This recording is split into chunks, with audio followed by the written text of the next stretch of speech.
Bismillah. Alhamdulillah. Salatu wassalam ala Rasulillah. Assalamu alaikum, everyone. This is your brother Daniel Haqiqatjou. I'm here with another series or another entry in the series of Muslim Skeptic Live. Today I want to talk about a very important topic that I've been thinking about for the past couple of weeks. There was an interview, a couple of interviews that happened through Danish radio. And basically what happened is that there were a few preachers, as they call them, imams, Muslim scholars, who are put on a hate list as hate preachers.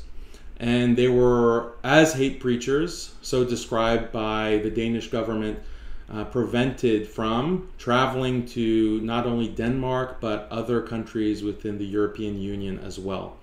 So this was something that this Danish radio station interviewed a couple of the imams and scholars on, and basically tried to get their perspective on why and how do they feel about being put on this hate list and being banned from traveling to these countries as hate preachers. And so the responses that were given in those interviews, some of it was okay, and a lot of it, unfortunately, was, I think, problematic. And what I'd like to do within this episode is to actually break down those interviews and look at exactly what was said, what is wrong with some of what was said, and what could have been said better. So the two interviews that I want to analyze from two so-called hate preachers are coming from Mufti Menk, which many of you should know. Mashallah, he's world-renowned and speaks all over the world, has a huge following, and with good reason. Mashallah, he has so much good to say in his dawah and his teaching. And the other is Muhammad Sharif. And he is also a very prominent figure, known internationally. He's especially known within the US and Canada.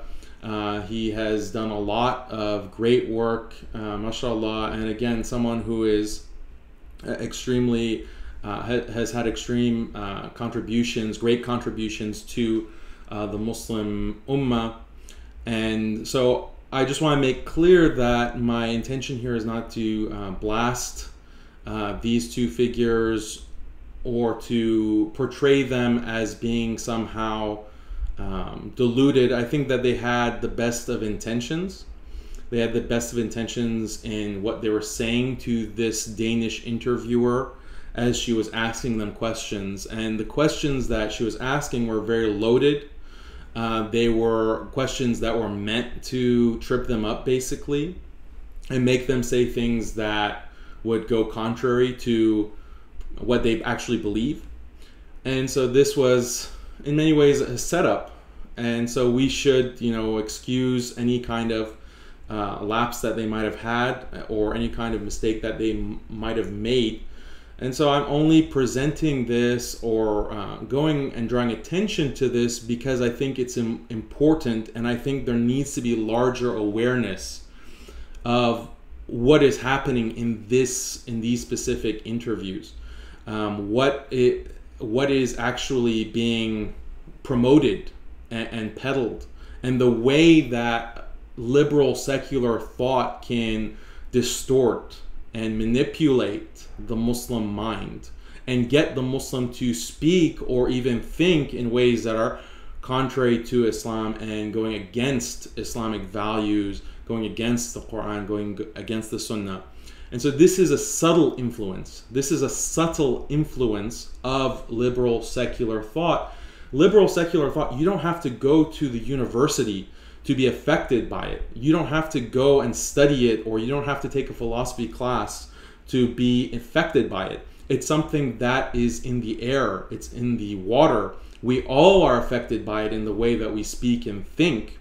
And if we're not careful, then that can lead to contradictions. It can lead us to saying things that are incorrect, improper. It can trap us. It can trap us into ways of thinking that For some, it can lead them out of Islam. And so this is a subtle influence where even the most, well-respected or learned or scholarly individuals can be affected. They can be affected in the way that they speak and they teach.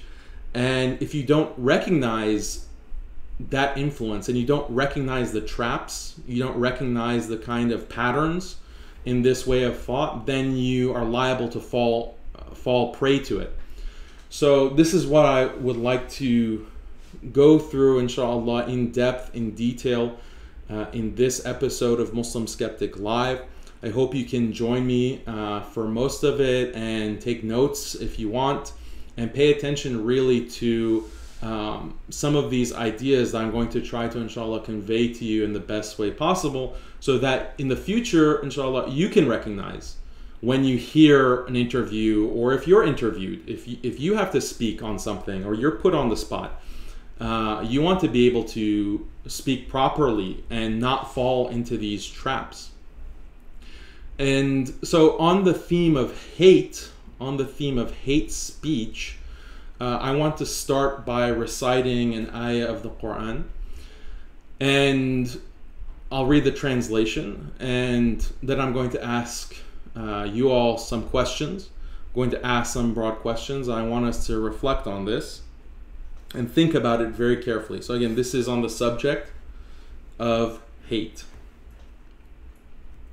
أعوذ بالله من الشيطان الرجيم بسم الله الرحمن الرحيم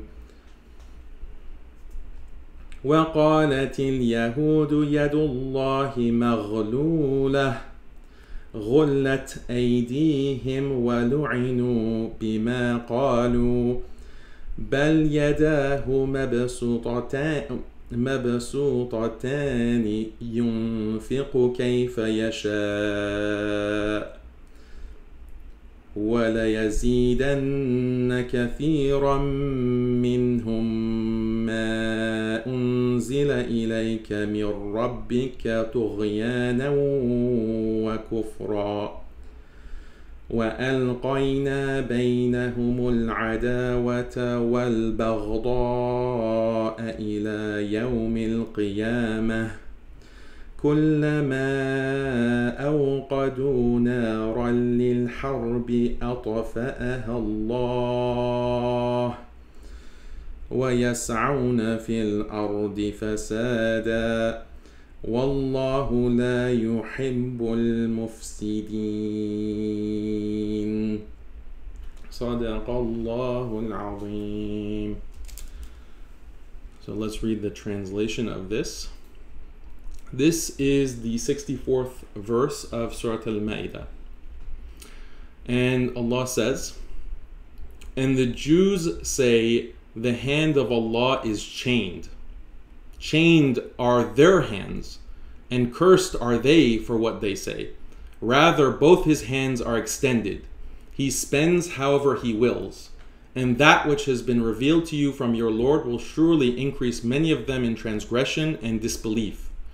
And we have cast among them animosity and hatred until the day of resurrection. Every time they kindled the fire of war against you, Allah extinguished it. And they strive throughout the land, causing corruption, and Allah does not like corruptors.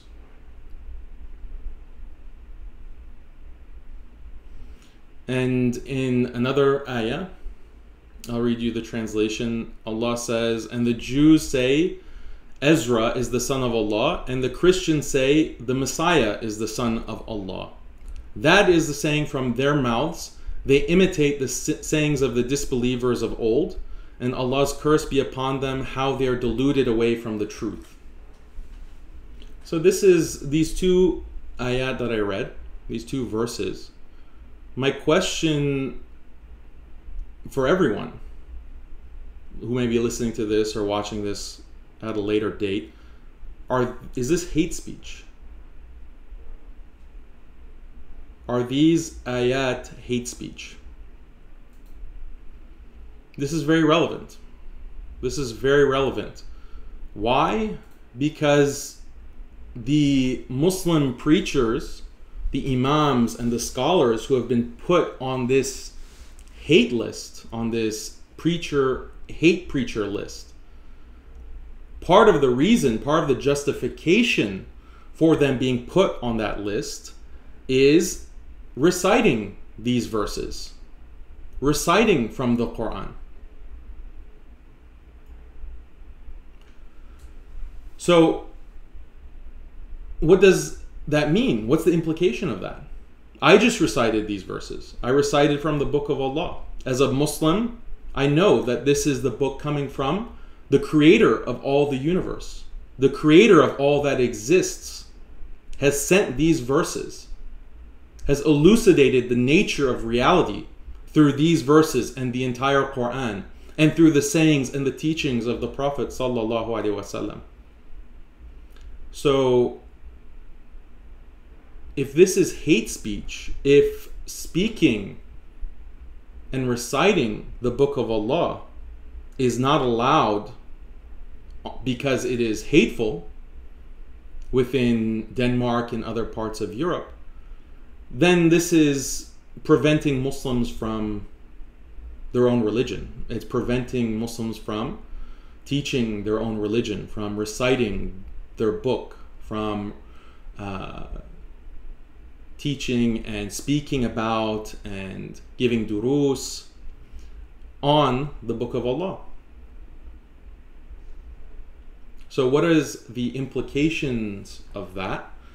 And what does that mean for secularism? What does that mean for liberal secularism? Right? So we're going to get into a lot more depth on this topic, and we're going to analyze, this kind of tension or conflict in the secular understanding of what is or isn't hate speech. The sad part is that I don't know about the rest of the world, but in the United States, some masajid, a minority of masajid, will not even recite these verses. They won't even recite these ayat, other than maybe in Taraweeh, in Ramadan, they'll recite when they're reciting every juz. But outside of that, they won't even recite these ayat. Anything that is referring to other religious groups in this negative way, for their beliefs and their actions, okay? Anything that's related to that, they're not going to recite it. They're not going to reference it. They're going to pretend like it doesn't exist. Why? I don't know. Why? I don't know. Because in the United States, it's different than in Europe. Some of the hate speech laws are not as strict as they are in certain parts of Europe, and there's not necessarily as much sensitivity on certain things.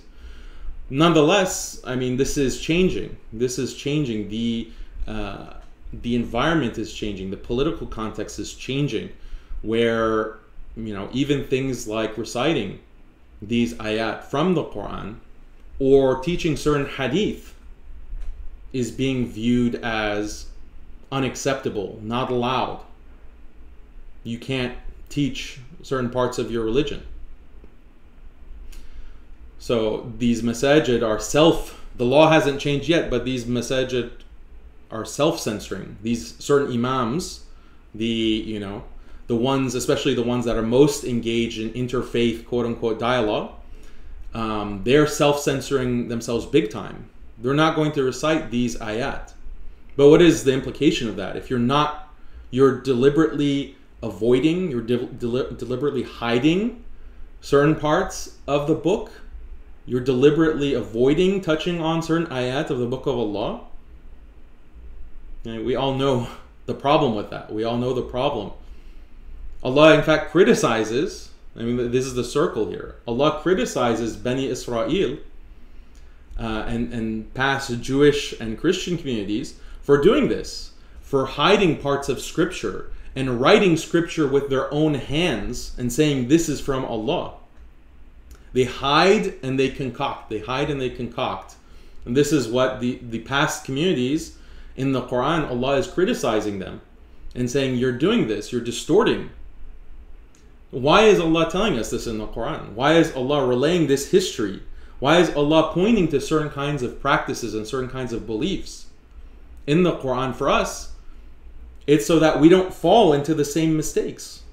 We don't fall into that same trap. We don't follow that path. And so how ironic or inevitable that these certain groups, these certain imams, these certain masajid are not teaching these things because of political correctness or because of they want to avoid backlash for some reason. Oftentimes there's paranoia, or they want to, solidify that, cozy relationship they have with different churches or synagogues or what have you, or government officials. And so they're not teaching this essential knowledge, this essential information from the Book of Allah. And so when the Prophet ﷺ says that we will follow Ahlul Kitab, the people of the book, handspan by handspan, even unto a lizard hole, well, this is something that makes it inevitable when we're not even educated. When parts of the community are not even educated on the mistakes of these prior communities, these prior believers in God of these different communities who made these mistakes that led them to kufr, led them to disobedience of Allah. We're not, in certain parts of the community, learning about that. And so it's inevitable that when you're ignorant, you'll make the same mistake. You'll fall into the same hole. So this is the situation. So I'm not saying that this is something that Mufti Menk or Muhammad al-Sharif are doing. That's separate. So I'm just bringing this up because it's relevant to things that are mentioned within the interviews. Okay, so let me open that and we can start listening. Let me look at any questions.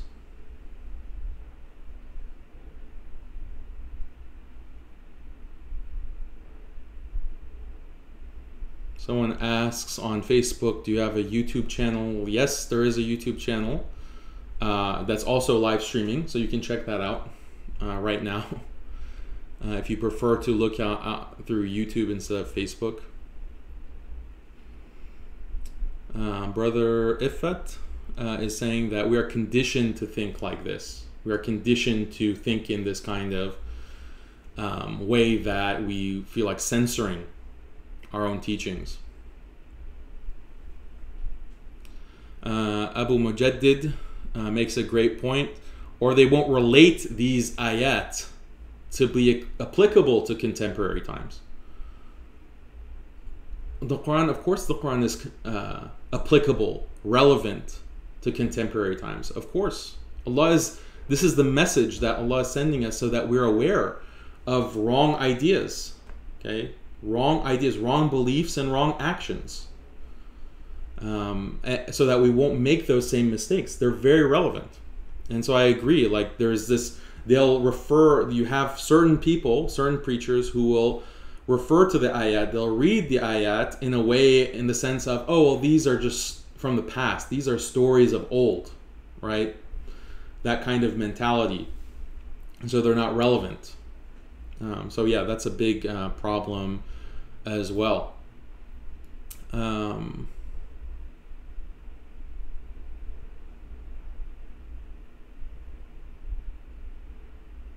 Okay. So let's look at the interview. We're going to start with a short intro from the interview.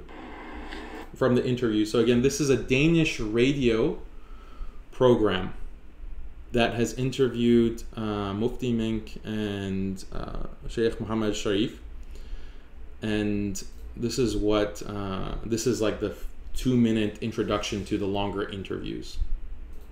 Take a look. Hello, this is a message from Muhammad Sharif to the Honorable Inger Stoiberg. Sister Inger Stoiberg, I greet you with the greeting of peace, love, goodness, kindness, serenity, calmness, tranquility, respect, and tolerance. I'm one of the people that was put on the banned from Denmark list. I'm a Canadian citizen, English is my first language, and all the Western values that you believe in, I believe in too. I was shocked to find out just from a journalist that I've been placed on the hate preachers list. I take full responsibility for what I said in the past. That was 20 years ago, but I still take responsibility for it, and I apologize. If you were to look at what I've done in the last 3-4 years, whether it be on social media or elsewhere, you will find that I've worked tirelessly promoting harmony, coexistence, respect of differences, and understanding that each one has his own freedom. I have corrected myself where I've made a mistake, and I'm still open for correction if people were to correct me. But I would like to speak to you directly. I want you to give me a chance to reform, because I really don't want to be on a hate preacher list in the country of Denmark. I believe you can do better than that. I'm sure you would be able to look deeply, and you would be able to distinguish right from wrong. I invite you to do that, and I invite you to build not only your nation, but to build the globe to becoming a more peaceful place. Thank you very much, my sister, and have a lovely day.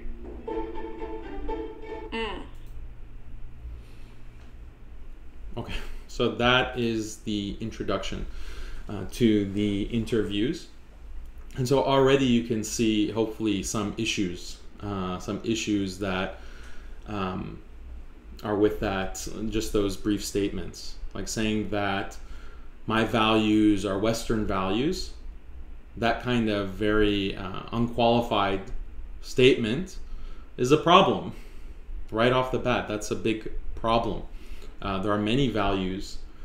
There are some values that are shared between Islam and the West. I mean, there are certain things that the Western world, Western modernity has gotten right. I mean, no use denying it. There are certain things that they've gotten right, and many, many other things that they've gotten wrong, very wrong. And so we should not give a unqualified statement like our values are Western values.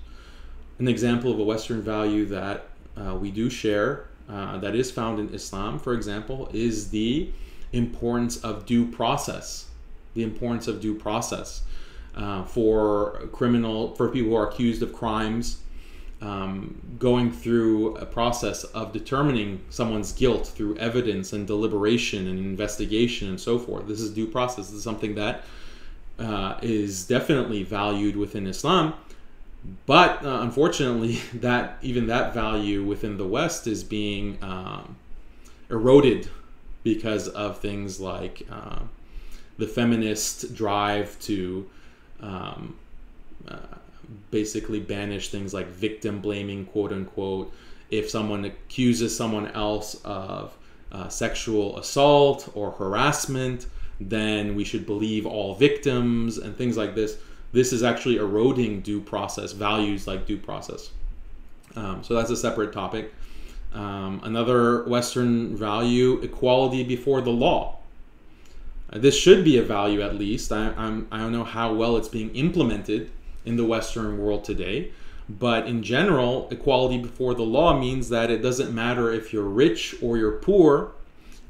If you break the law, then you're going to be held accountable equally. No matter your socioeconomic status.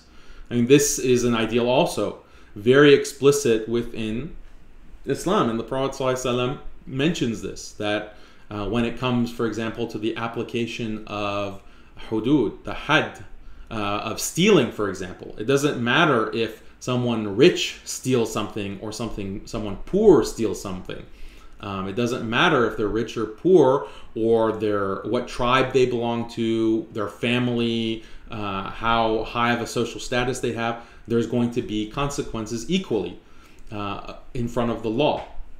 So again, this is something that is supposed to be a Western value. Unfortunately, it's eroded in our times because of the way that the legal system in America, at least, I'm sure it's the same in many Western countries, where the rich can buy their way out facing legal consequences.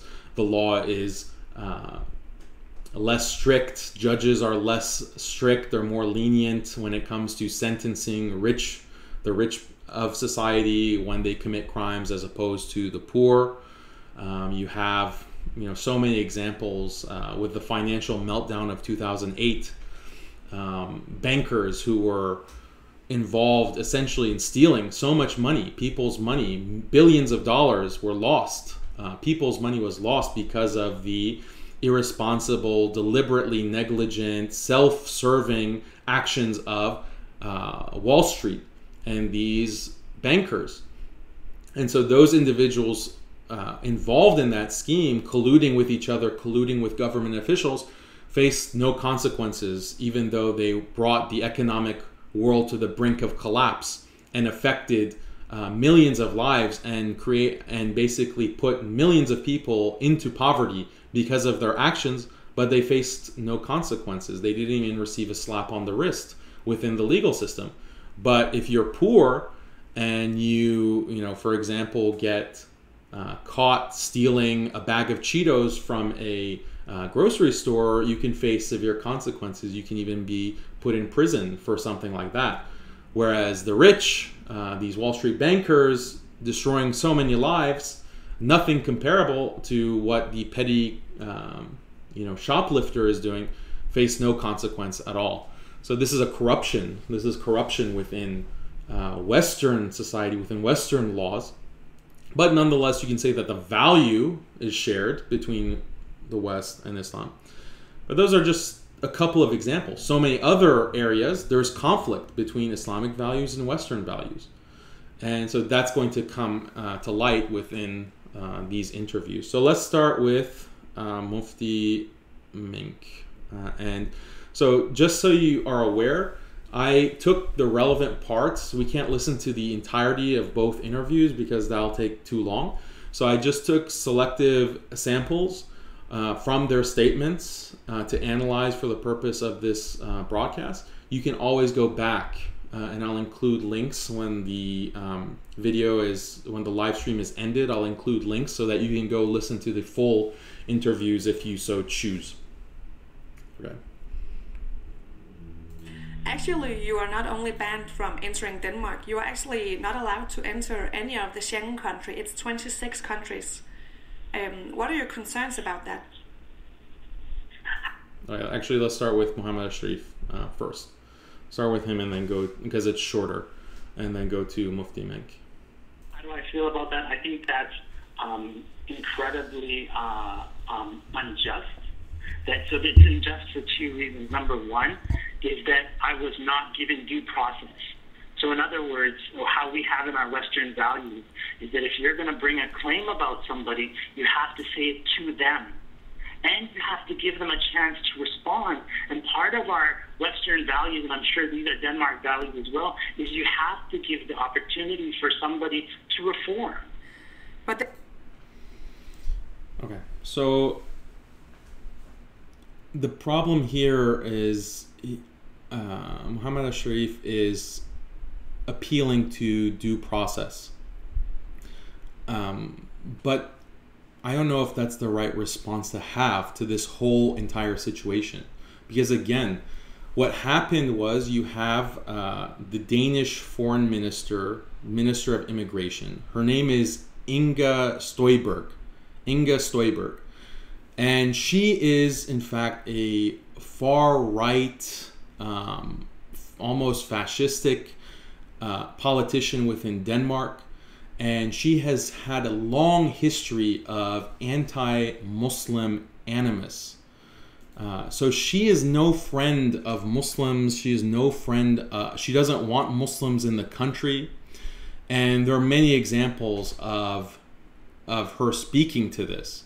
For example, one example of Inga Støjberg is her saying that within Ramadan, that Muslims who are fasting should not work. They should just leave work and not work because they're bringing down the productivity of companies, and this is harming the nation, this is harming Denmark when Muslims fast. And so Muslims, either they should not fast or they should just not work. So this is one example.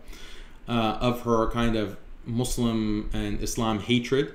And then another example is it came out that she was promoting the cartoons of the Prophet ﷺ, the Danish cartoons, where they were mocking the Prophet ﷺ and drawing cartoons of him as this or that. So these kinds of extremely hateful, offensive cartoons, she was defending them. She was saying that this is actually nothing wrong with it. We need to have these cartoons. In fact, we need to display these cartoons in museums. We need to put these cartoons of the Prophet Muhammad ﷺ in museums so that people can see it as a monument, as a testament to religious freedom and free thought and free speech and all of these important Western values. We need to be promoting them front and center. And there was even a slight controversy because reporters, journalists found out that she even has her background for her phone, either her phone or her iPad, has a picture, that cartoon of the Prophet ﷺ is the background of her iPad, that she uses on a daily basis. And when they asked her about that, she also said that, yeah, I'm not ashamed that I have this cartoon of the Prophet Muhammad because this reminds me every day about the values that we enjoy within Denmark and within the West more generally. So this is the person who is banning Mufti Menk and Muhammad al-Sharif. This is Inga Støjberg, which you heard in the introduction. They were calling her my sister and this and that. I think that they didn't realize, or they didn't do some research into who Inga Støjberg is. Because if they did realize that, they wouldn't be speaking like that about her and praising her and basically saying these kinds of things to her. So, but let's take a step back. So this country has banned you and has called you a hateful person, a hate preacher. Instead of invoking due process and, oh, there should be some kind of trial, I should be put on trial. Like, I don't even know how that makes sense. But you should just say that, look, who cares, right? If you're asked, if this Danish news is contacting you, this reporter, and saying, I want to interview and get your thoughts about how you feel being banned from Denmark, they should, perhaps, in my opinion, maybe they should have said, there's no need to give an interview. I really don't care. I didn't know about this ban. I didn't know I was banned, and frankly, I don't care. I had no plans to visit Denmark. What's so special about Denmark? Why would I want to go to Denmark? I think that would be, in my opinion, from where I'm sitting, I think that would be a better kind of response. Who cares? I don't know the first thing about your country. Right? So this is, when you start talking about this is unjust and there needs to be due process, it makes it sound like you really want to be going to that country. You really want a place. You want them to let you in. So what's the impression? Like, I don't want to insult anyone, but what's the impression when you show this kind of eagerness to a country that has, or a country's government that has rejected you? And also on the grounds, like, if a country, okay, let's say Denmark says that if you teach these verses of the Quran, if you teach these specific Quran, or you teach these ahadith of the Prophet ﷺ, then we consider you a hate preacher and you can't come to our country. Okay, they're wrong, of course. This is wrong, but why is it wrong? Is it wrong? You can't say that it's wrong because all countries should be open and borders should be open and whoever wants to go to whatever country should be allowed, and etc., etc. That's not a good explanation. That's not a good reason. Why? Because think about Muslim countries. Should Muslim countries ban someone like Richard Dawkins, the atheist Richard Dawkins? Should countries ban, Muslim countries ban, let's say, the Pope? You know, that's an article that I wrote recently on MuslimSkeptic.com on how the UAE is inviting the Pope to come and preach and give mass to 100,000 people. Okay, shouldn't a Muslim country say, no, we don't allow? The Muslim government say, no, the Pope is not allowed to come here and preach? Or any number of individuals that a Muslim country will say, no, you're banned. You're banned from traveling to our country because what you are saying is contrary to Islam, it's contrary to the Sharia, it's something that is going to cause problems, it's going to threaten the iman of people. So Muslim countries should be having those kinds of bans. So the problem here is not with the banning, okay? Because again, Muslims have an interest, and according to the Sharia, there is an interest in preventing certain figures from being able to come to Darul Islam, to Muslim countries. So the problem is not with limiting that or banning travel in that sense. The problem is limiting travel for what reason? What is the reason that they're banning Muslims and imams and scholars from traveling to their countries? The reason that the Danish foreign minister has is based on batil, is based on falsehood, is based on their secular musings on what constitutes hate, their secular musings on what constitutes truth. Okay, these kinds of ideas that are self-contradictory, irrational, contradictory to Islam, the truth. That's what the foreign minister, Inga Støjberg, has in her mind. That's why it's wrong. That's why these bans are wrong. That's why preventing Muslims from going to Denmark, or Mufti Menk, or Mohammed al-Sharif, or anyone else, that's why it's wrong, because of those ideas. Not because of, oh, all borders should be open and people should all be able to travel freely and go wherever they want. No, because as Muslims, we don't want that. For our countries, our reasoning for banning people is based on truth, is based on the words of Allah, is based on the words of the Prophet ﷺ, is based on the Sharia, is based on our sacred divine law. That's the difference. But if you've internalized secularism, you've internalized the liberal secular metric, then this is going to be a contradiction for you. You're going to have a hard time understanding why. You'll have to resort to this idea of, well, you know, all borders should be open, and it's always wrong for any country to ban someone, because if it's wrong for non-Muslim countries to ban Muslims, then what else can you say than it's wrong for Muslim countries to ban non-Muslims? This is internalized secularism. Why? Because it makes Islam equal to not Islam. It makes Islam, Islamic standards, Islamic values equal to anything else. All other religions, all other values, all other beliefs. That is the secular assumption. That is the secular mindset, that all beliefs, all religious beliefs are equal. They're equally false. They're all equally false. Therefore, it's illegitimate to ban someone from entering your country on the basis of their particular religious beliefs, but then have a problem with another country banning you because of your religious beliefs. This is the influence of a secularized mindset. It's extremely subtle. It's extremely subtle.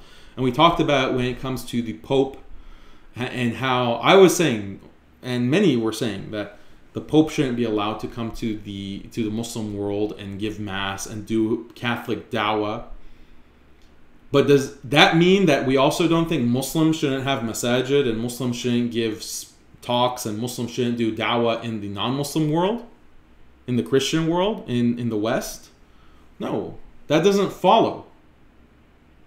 So, you know, if you want more details on that, I also talked about it a couple of episodes ago, recorded Muslim Skeptic Live, so you can check it out on YouTube. So this is the problem right off the bat with appealing to due process. Let's continue. The ministry sent me the documentation which justifies putting you on the list, and I would like to go through some of the documentation with you. The first is an audio speech from you from the 10th of July 2013, and it's called Why the Jews Were Cursed. Here you say that it was the Jews who woke Allah's anger because they didn't appreciate his blessings and they didn't accept his rules. And in the end you say that the Jews can never be your allies and that you can never marry a Jew. I would like to ask you where this hostility against Jews come from. Sorry? It says I said that you can't marry a Jew? It says that in the preach, yes, from the 10th of July 2013, if they are still believing. So this is a speech from 2000. I recognize the huge mistake that I made in this speech, even from that time. And I deleted that speech. And it was given in a closed circle in the United States in the year 2000, so we're talking about 18 years ago. Right now, I deleted it. And the only propagation of that speech that happened afterwards was from Islamic phobic websites. So they picked it up, and then they started sharing around. So I've never actually said that. These aren't my words. It isn't my intention to spread any of these messages. I made my mistake, and any person who asks me about this, I will unequivocally, with no excuses, tell you that I made a mistake in those wordings. That last part that you mentioned about, you can't marry a Jew and stuff like that, I don't think that that's my wording, and that's why I want to double check with you the source. But the basis of what you're saying is correct. I did make a speech like that 18 years ago, and I've apologized for it. I continue to apologize. And I count that as one of the biggest mistakes in my speaking history, in fact. All right, so you don't feel any hostility against Jews today? No, actually, on top of that, I don't feel any hostility to any human being. Jews, Christians, atheists, Hindus, any human being, that we're all in this together, and it's all about the values of human beings. It has nothing to do with a person's religion. Okay, so this talk that he's referring to, the khutbah, it was a khutbah, I believe, from the year 2000. So I went back and I listened to what I believe that they're referring to.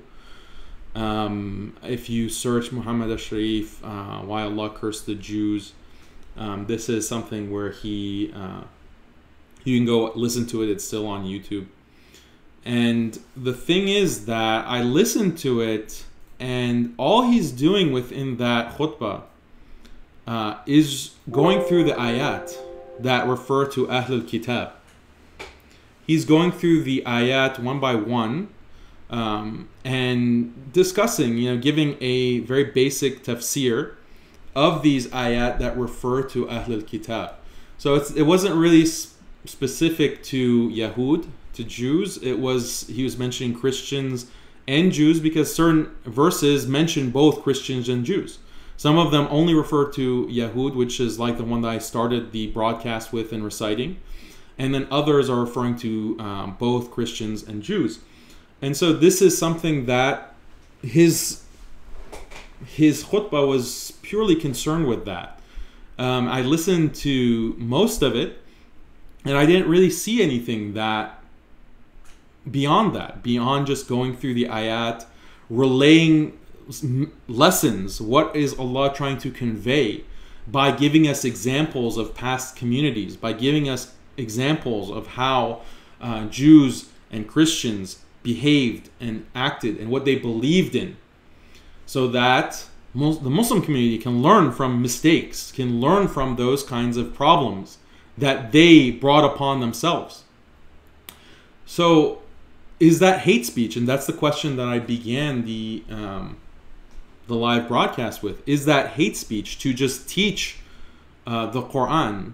Many ayat, it's not like one or two ayat in the Quran that are talking about Jews and Christians. Many of them are talking about Jews and Christians. What I think is a problem, or is hypocritical, is how you have Inge Støjberg, this foreign minister of Denmark, who is promoting cartoons of the Prophet Muhammad sallallahu alaihi wasallam, who is talking about speaking against Ramadan, and how Ramadan is something that is backwards, is taking the country backwards in productivity. And many others within Denmark. They have a long tradition of secularists and atheists attacking Islam. You had that same person who was drawing cartoons of the Prophet ﷺ, also, you know, taking verses of the Quran and writing them on naked women, writing those verses on naked women as an act of sacrilege. And they consider this art, and this is free expression and freedom of speech. So you have a secular culture, the Danish culture, that is advocating this animosity towards religion, and specifically Islam, but then you want to make a big deal about the Muslims just teaching the verses of the Quran, teaching about certain beliefs as being noxious, certain beliefs and certain practices and certain behaviors of communities in the past and sometimes in the present that are dangerous and noxious and harmful and destructive, and take the human heart and destroy the human heart because of kufr and things of this nature. So we can't teach our religion, we can't spread our religion and these ideas, but you can spread your insults and your attacks and your critiques of Islam and other religions as much as you want. So this is a very clear double standard. It's a double standard based on your own standards, not our standards, because our standard is not freedom of speech. Our standard is not freedom of speech. And I'll explain what I mean by that in a second. The other thing that he said was that I love people. Muhammad al-Sharif said, I love people no matter what, no matter if they're Jew, Christian, Muslim, atheist, whatever, Buddhist, whatever. So, I mean, this is kind of a broad statement that I'm sure, like, he could give an explanation for what that means. But do we love people regardless of what they believe in? You have some people who believe that all Muslims should be killed. Should we love them for that belief, in spite of that belief? You have, you know, example relevant to modern political discourse. You have some people who believe that whites are the superior race. That's their belief, and they have even created a kind of religion, a kind of religiosity with this idea that whites are the superior race. Should we love people like that? Should we respect people like that? So there are certain beliefs that even within this liberal secular society are understood to be harmful, are understood to be dangerous, are understood to be toxic. These white supremacists, they will say that we're not advocating violence, we're not advocating any kind of harm to others. All we're saying is that whites are the superior race. Whites are the superior race, and whites need to have their own nation, basically. That's what the white nativists are preaching, and they are very careful to denounce violence. They just have a belief.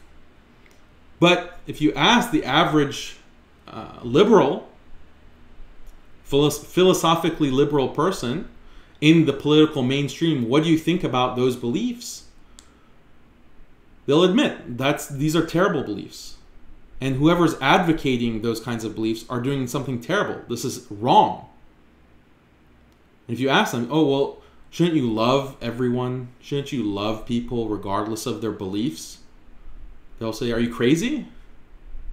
I'm not going to love a white supremacist. I'm not going... If someone says that this is their belief, they believe that whites are superior, I'm not going to affirm that I love them.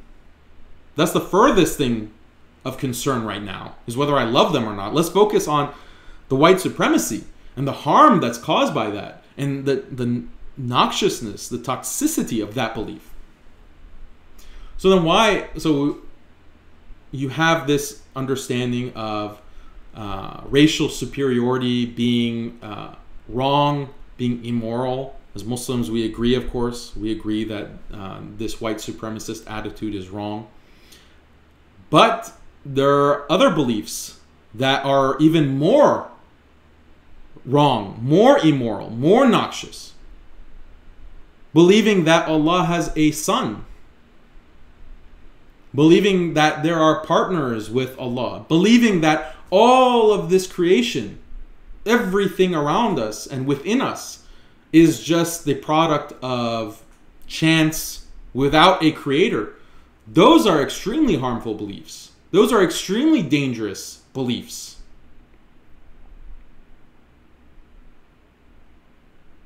Even more so than racial superiority.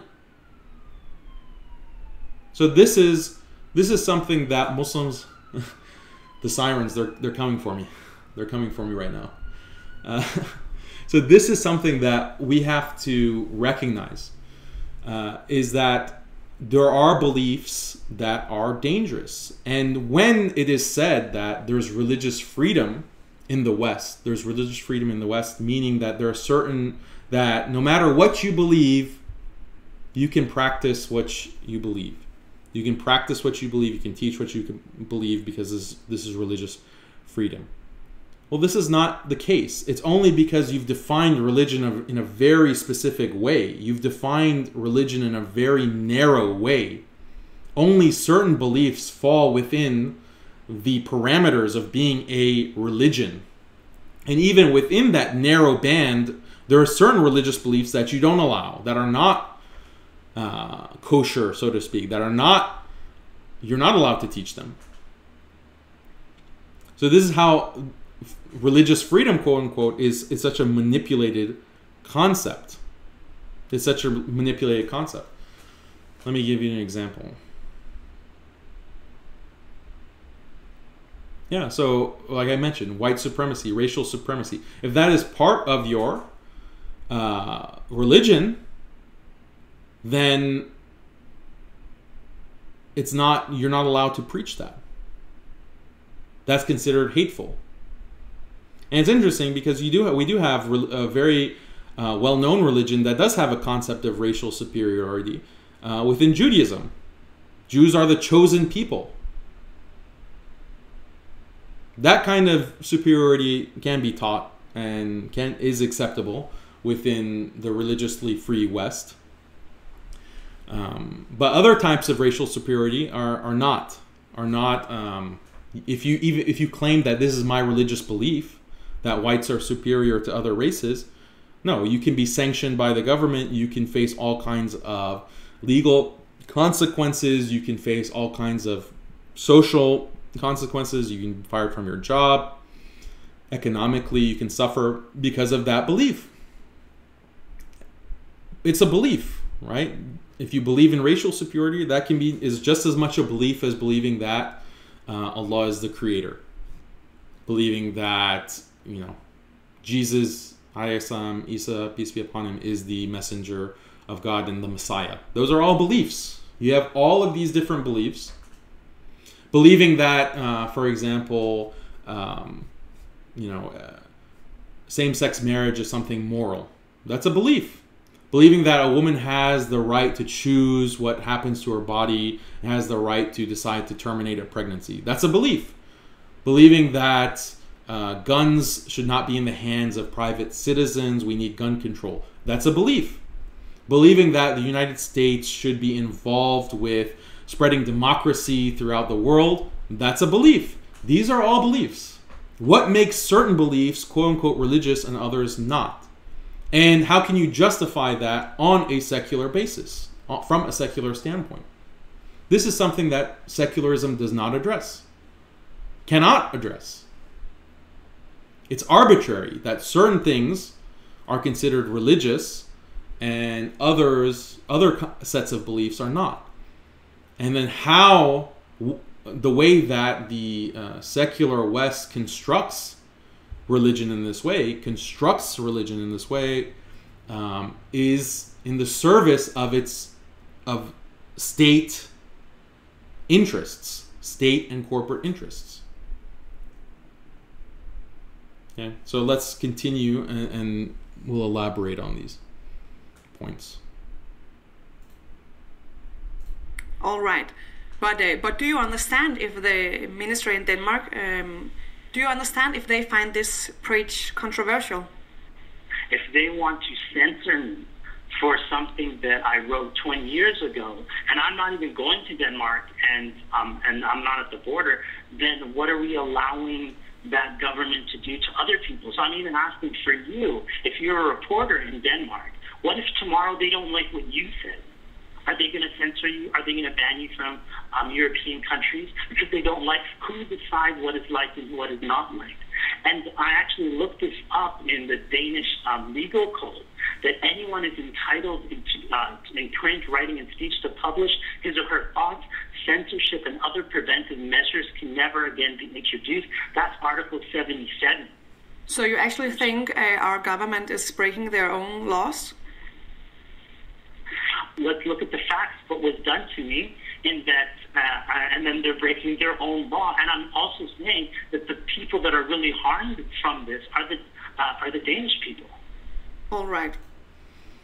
So what Muhammad Sharif is doing here is appealing to freedom of speech. He's saying that the Danish people are harmed when the government restricts speech. So this is the strategy that he's using to argue that Denmark banning him is wrong and is contrary to the interests of Europeans and Danish people in particular. So he's appealing to the value of freedom of speech, and we'll see how well this strategy really plays out.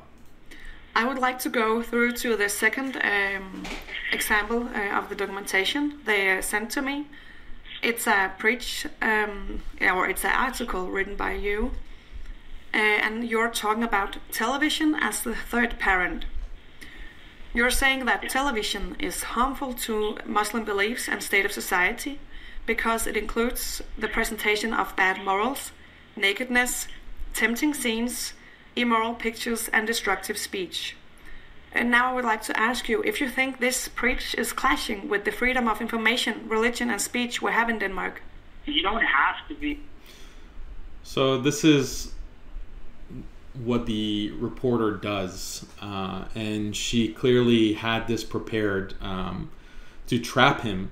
But basically, as soon as he appealed to freedom of speech, then she goes and brings something from his past where he's saying that you have TV spreading immorality. TV is spreading all kinds of harmful messages to children. And we have to, in a sense, restrict.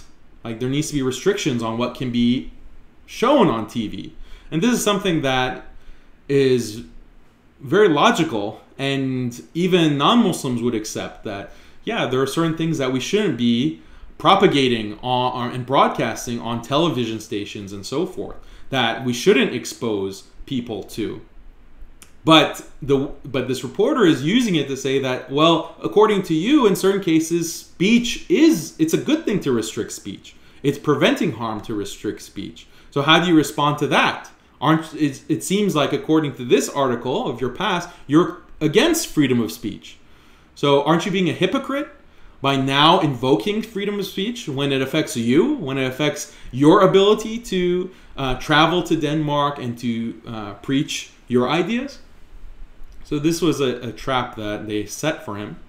And this is always going to be a trap. This is always going to be a trap for Muslims when they invoke the value of freedom of speech. Freedom of speech is not an Islamic value.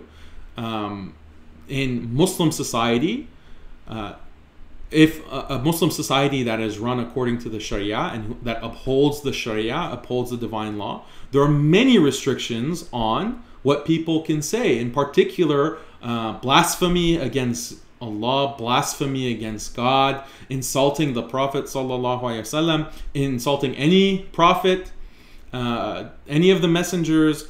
This is all restricted, and there are very high penalties, severe consequences. Apostasy, leaving Islam, and then people becoming aware of that you've left Islam. Apostasy also has implications for freedom of speech, and so freedom of speech is not a value that's upheld within the Sharia. And so whenever any interviewer can pin the Muslim, if you say that, oh, well, freedom of speech is something that we need as a defense of your own speech, then any smart interviewer should say that, well, what about Islamic law?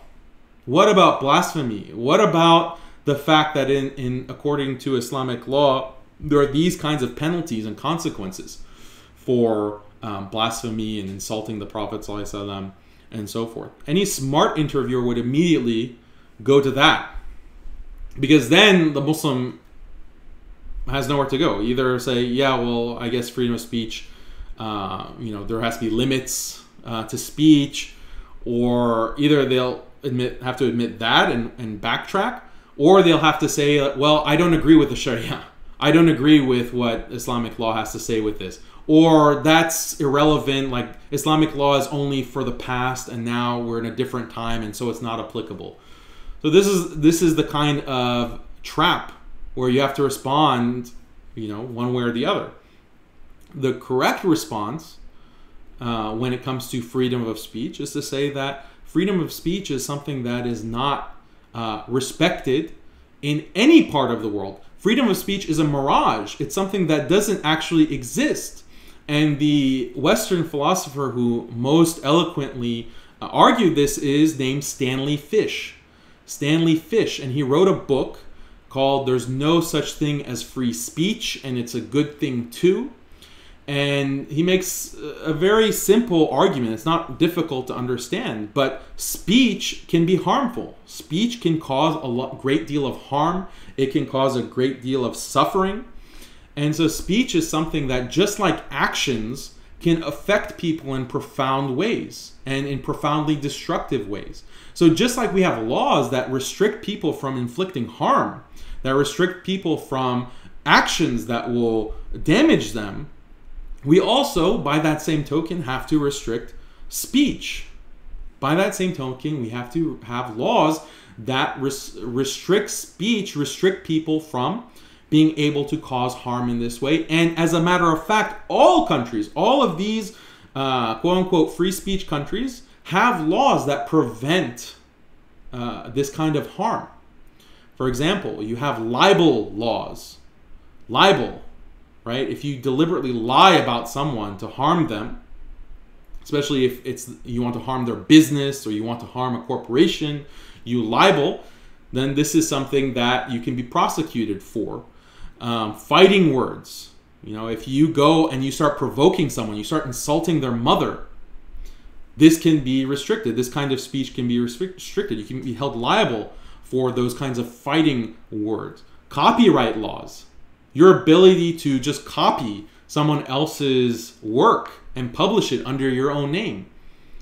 That is a restriction on freedom of speech. This is a certain kind of speech that you can't engage in, and you can face severe penalties for that. So and behind all of these kinds of restrictions is the understanding that these types of speech cause harm. These types of speech cause harm, and therefore the state is justified in restricting them. So free speech does not exist in an absolute sense anywhere. And it's a good thing. It's a good thing that free speech doesn't exist anywhere. It cannot exist anywhere. Every institution, every society has norms on what is correct and proper speech and what is beyond the pale and should not be said. Otherwise, you'll face severe consequences and penalties. The only difference between these Western societies and the Sharia-centered society is on the definition of harm, on defining what indeed is harmful. And what Islam recognizes, what we recognize through Islam and through the message of Allah, is that defaming, blaspheming, insulting Allah, insulting Islam, this is the pinnacle of harm. This is the pinnacle of harming people, because it is taking people away from Allah. It is creating doubts in Allah and therefore threatens their afterlife. It threatens their afterlife because of disbelief. So this is the pinnacle of harm. This is the pinnacle of danger. Of course we have to restrict speech that can cause this kind of harm. Of course we have to restrict the kinds of writing and speaking and presenting and broadcasting that threatens people's iman, because that's where the epitome of harm can be done, is to a person's heart, to their qalb, to the qulub of people. So the Sharia is in fact protecting people in the best way by restricting this kind of harmful speech. And all of these other countries, they just have a different understanding of harm. Again, their understanding of harm is based on what? On their secular musings, their secular philosophies, whatever the latest philosopher or thinker has conjured up, and they debate and they argue and they fight on what is truly harmful, what is truly beneficial. Who knows? Right? It's just dhann. They're engaged in dhann, speculation. They have no certainty. They have no certain knowledge. Okay, so that's what their understanding of harm and the restrictions of speech are based on, dhann. Our restrictions are based on haqq, on yaqeen, on what Allah, the Creator, has laid out within the sacred law. The difference is between night and day. The difference is between night and day. And so, something like this, a version of this, you can say, like, as very practically, you can speak like this. You should speak like this to non-Muslims. Okay? I assume that non-Muslims are watching this broadcast. There are non-Muslims who are watching this. And so this is how we should talk, because we're reorienting the conversation to, okay, well, there's a Creator. The Creator has sent a message. What is the content of this message? What is the guidance of this message? This is our da'wah. This is our inviting everyone. This is our invitation to humanity. Please. We care about you. We want the best for you. Leave the dhann, leave the speculative philosophies, leave this kind of cultural beliefs that change every so often. Like, this is a question for non-Muslims. Like, haven't you wondered how drastically right and wrong changes within your cultural history, and how people's understanding of what is right and wrong changes with the time? Why is that? Shouldn't right and wrong be universal? Shouldn't right and wrong be consistent? Could it be that what is considered right and wrong by your society is so unanchored that it's just flowing with the tide, with the time? Don't you think there needs to be a standard? Like, don't you think life has a purpose? Don't you think that we have a purpose? Or do you think that this is all a game? Like, your 60, 70, 80 years on this earth is just for nothing? Anyway, these are the kinds of things that we have to reorient people towards. And I'm sure that someone like Mufti Menk and Muhammad al-Sharif can say these things in a much more eloquent and coherent way than I can. I'm sure of it. Muslim to know that, hey, there's some stuff on TV I don't want my children to see. So, all right, let's go back to the interview. I don't know. But I don't know what the ministry's point is on that one. I don't know, but I think they are reacting on the freedom of information we have in Denmark, because I think, like, Okay. I'm not sure. But do you think this clashes with the freedom of information? So what do you mean by freedom of information? Like the freedom of people to publish whatever they want on Publish TV? and read and be able to get the information they want. Yeah. So that's exactly what I'm saying, that so we should all do. I'm not saying that somebody on TV can't do that. In fact, again, this actually kind of goes to the silliness of these things, that even if they didn't publish it on TV, they can publish it on the internet. Again, this was the speech from 2000. And so anybody can publish whatever they want. That has nothing to do with me. The Danish ministry see you as a threat. All right, so see, he had to concede that point. He had to concede that, well, whoever wants to print or publish anything, they should have the right to do that. But this is very relevant. This is relevant for two reasons. One, because of Denmark's history of publishing and broadcasting anti-Islam material. For example, the Danish cartoons of the Prophet ﷺ. Number one, that's relevant. Like, are we fine with that? Like, do we think that everyone should have the right to do that? No, of course not. Of course not. And then secondly, if you say that, yeah, people should have the right to publish whatever they want and to broadcast whatever they want on TV, there should be no restriction. Well, there is a larger issue here. There's a larger framework or a larger context that we have to be cognizant of. These countries like Denmark and the West generally is pressuring the Muslim world to adopt their liberal standards. They're pressuring the Muslim world to adopt these kinds of freedom of speech, freedom of religion standards. And so when you have preachers, prominent imams, like Muhammad al-Sharif, like Mufti Menk, basically endorsing freedom of speech, then that can be used against the Muslim world. That can be used against NGOs, government agencies, Western media can say, look at these hypocritical Muslims. They're preaching freedom of speech, freedom of religion in the West. They're preaching all of these liberal secular ideals. They're saying that Western values are Islamic values. Well, then why aren't they implementing that in the Muslim world? Why are they not implementing that in Malaysia, in Indonesia, in Pakistan, in Bangladesh, in Egypt, in Tunisia, in Morocco, in Turkey? Why? This is the hypocrisy of Muslims. This is the incoherence of Islam. This is the larger context of the discourse here. So you have to be very careful. You have to be very careful in what you're endorsing, and you have to think beyond the implications.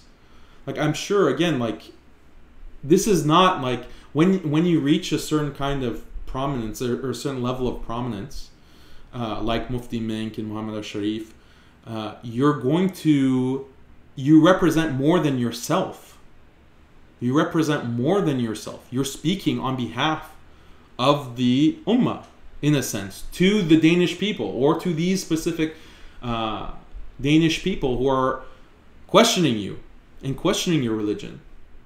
So think about it in that kind of broader sense and understand what are the implications for the rest of the Muslim world by the kinds of things that I endorse. To the public order. Do you think your preachers are threatening to the public order? So my preachers are threatening to public, or me myself? Maybe both. What do you think? Am I a threat to public order? If I ever went to Denmark one day, and hopefully, these things can be reformed and resolved, and I'm happy to talk about it. If I ever went to Denmark one day, this is what I would do. I would sit in a cafe, and I would, look at the candles, and I would observe the Huga, and I would go home after that. That's it. I would not give any speeches. I would not speak to anybody. I'm an introvert. I like to read books and sit at home and keep to myself. And in fact, and this is kind of like a side point here, and that is the dissemination of information nowadays is not done by public speeches. That may have been 20 years ago or in the past, but nowadays the dissemination of information, education, is done online. So it's probably been about 6 years that I have not given any public speeches. So the public order, like, well, I'm in town, therefore public order. So what am I going to do? I'm going to like go in the city center and say, hey, everybody, I want to give a speech. And everybody's like, oh, yes. Nobody even knows me in Denmark. And all I would go is have a cup of tea and sit. And I wasn't going to anyway, but just letting you know. So am I a threat to the public order? Absolutely not. In fact, if there's a threat happening here, it's allowing politicians and the minister to implement censorship on people. Censorship on people even that there's no provocation. What are your general... All right, so this is, again, he's re-emphasizing that censorship is bad. And then also when he's saying that, you know, I don't have any desire to do any public preaching, I'm not a threat to the public order. Well, how does that really address that argument? Like, from the Danish minister, from this reporter, they claim that, well, some Muslims, some imams are a threat to the public order. They are preaching these kinds of hateful verses from their book, and they practice things like fasting during Ramadan. This causes a problem to the public order. They get angry and they get upset whenever we publish cartoons mocking their religion and mocking their Prophet ﷺ. So these are all things that are disturbing the public order within Denmark and within Europe generally. And that's why we're justified in banning and preventing Muslim imams from coming to our countries. And if they're in our countries, we're going to prevent them from having any kind of public platform. We're going to make sure that they're not able to speak publicly at the masjid. And we need to only have the government-approved imams who are allowed to give the khutbah. Only government-approved imams are allowed to read from a script, basically, when they teach in the mosques.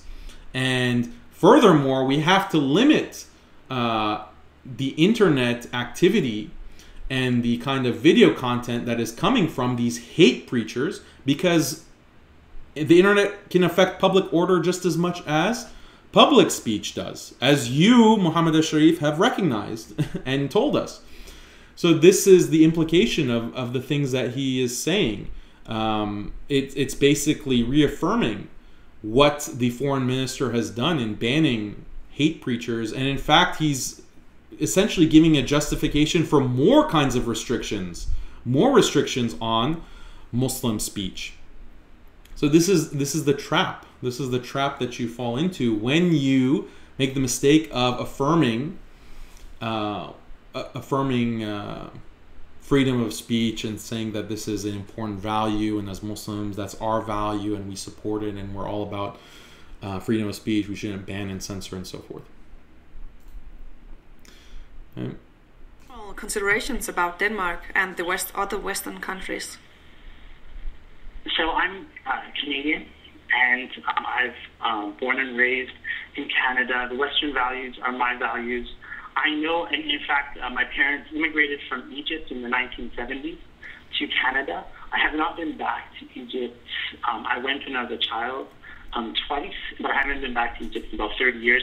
So English is my first language, and I can speak a little bit of Arabic broken, but this is who I am. This is my life, and everything in the Western values are my values. All right. So yeah, I think that it's a problem when we try to prove our Westernness. We're Western enough. Please accept us. I mean, again, I don't want to be too down on it, but it's not a good look. we should have this kind of, izzah for, we're Muslims. Like, this is who we are. You don't like it? Fine. That's your problem. That's not our problem. We're not seeking out your acceptance. We're not trying to get you to accept us and to value us. We're just offering one simple thing, the truth. Evaluate it, consider the truth. And we'll do our best to present it in the best way, to explain it and to argue for it in the best way, with wisdom and good counsel. This is Islam. You don't have to like us. You don't have to accept us. You don't have to... This is the message. We're just delivering it. We're just delivering the message. This leads me to the next part of this interview. I would like to go through like a checklist with you. I would just like you to answer yes or no. Do you believe... Alright, so this is really demeaning. Like, I have a checklist for you. This is the checklist to see if you're civilized enough, if you're enlightened enough, if you're human enough. Just answer yes or no. So this is very demeaning to subject anyone to that. Equal rights between women and men. Absolutely. Actually, it's Islam that teaches us equal rights between women and men, for sure. Right. The question, are there equal rights between women and men in Islam, yes or no? Actually, she asked, let's rewind that, because the wording is important. Is it okay to be a homosexual? Oh. Like a checklist with you? I would just like you to answer yes or no. Do you believe in equal rights between women and men?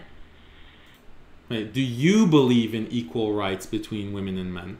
She didn't ask about Islam. She said, do you believe in equal rights between women and men? That can be relevant, the wording of the question, because so what he says is, yes, absolutely, Islam is teaching equal rights between women and men. So this is, again, you're setting yourself up for questioning. You're setting yourself up for being asked questions that are not going to be as easily addressed with just saying, yes, there are equal rights between men and women. Because she could say, well, what about inheritance in Islamic law? What about when it comes to the witness? And how in certain cases, two female witnesses are equal to one male witness. She can ask about spousal authority within Islam. She can ask about the necessity of the wali in marriage, for example. And on. So many examples that she can bring. Maybe she hasn't done the research, but in other interviews, these issues do come up. And you have to have a better answer than just say, oh, Islam acknowledges that women and men are equal. The correct response, I think, is to say that in Islam, we understand that men and women have equal spiritual and moral value. In the sight of God, Allah judges men and women equally in terms of their piety, in terms of their spiritual closeness to Allah, and their righteousness, in their sanctifying of Allah. That is where the equality lies. But men and women are different. The Creator has created men and women differently, and has made them suitable for different kinds of ways of living their lives, different roles within society, within the family, within marriage. This is a function of differences. The differences within Islamic law and the treatment of men and women stem from these differences in the way that we have been created by the Creator. And no one can deny that men and women are different, that we are different biologically, we are different psychologically, we are different mentally, and so on and so forth. This is something that's undeniable, even according to Western research. And so that's why we have differences in the Sharia, in Islamic law, in the roles between the genders. Something like that. I mean, this is still a simplified answer, and there's much further detail that needs to be unpacked. But for the purposes of a simple interview like this, you can give an answer that's not going to set you up to get cornered later on, or give the wrong impression to your listeners, to Muslim listeners, who will say, oh, well, you know, the Sheikh has said that men and women are equal. Then why is my local imam saying that, oh, women don't, men have this role, women have this role, men and women have different roles in Islam? Is my imam, my local imam, confused? Is my local imam distorting Islam? Is he imparting a misogynist reading and interpretation of Islam, and he's trying to sell it off as authentic because I'm listening to Muhammad al-Sharif saying something completely different? So this is the tension. Okay, continuing. Absolutely. Actually, it's Islam that teaches us equal rights between women and men, for sure. All right. Is it okay to be a homosexual? Yes. Should I?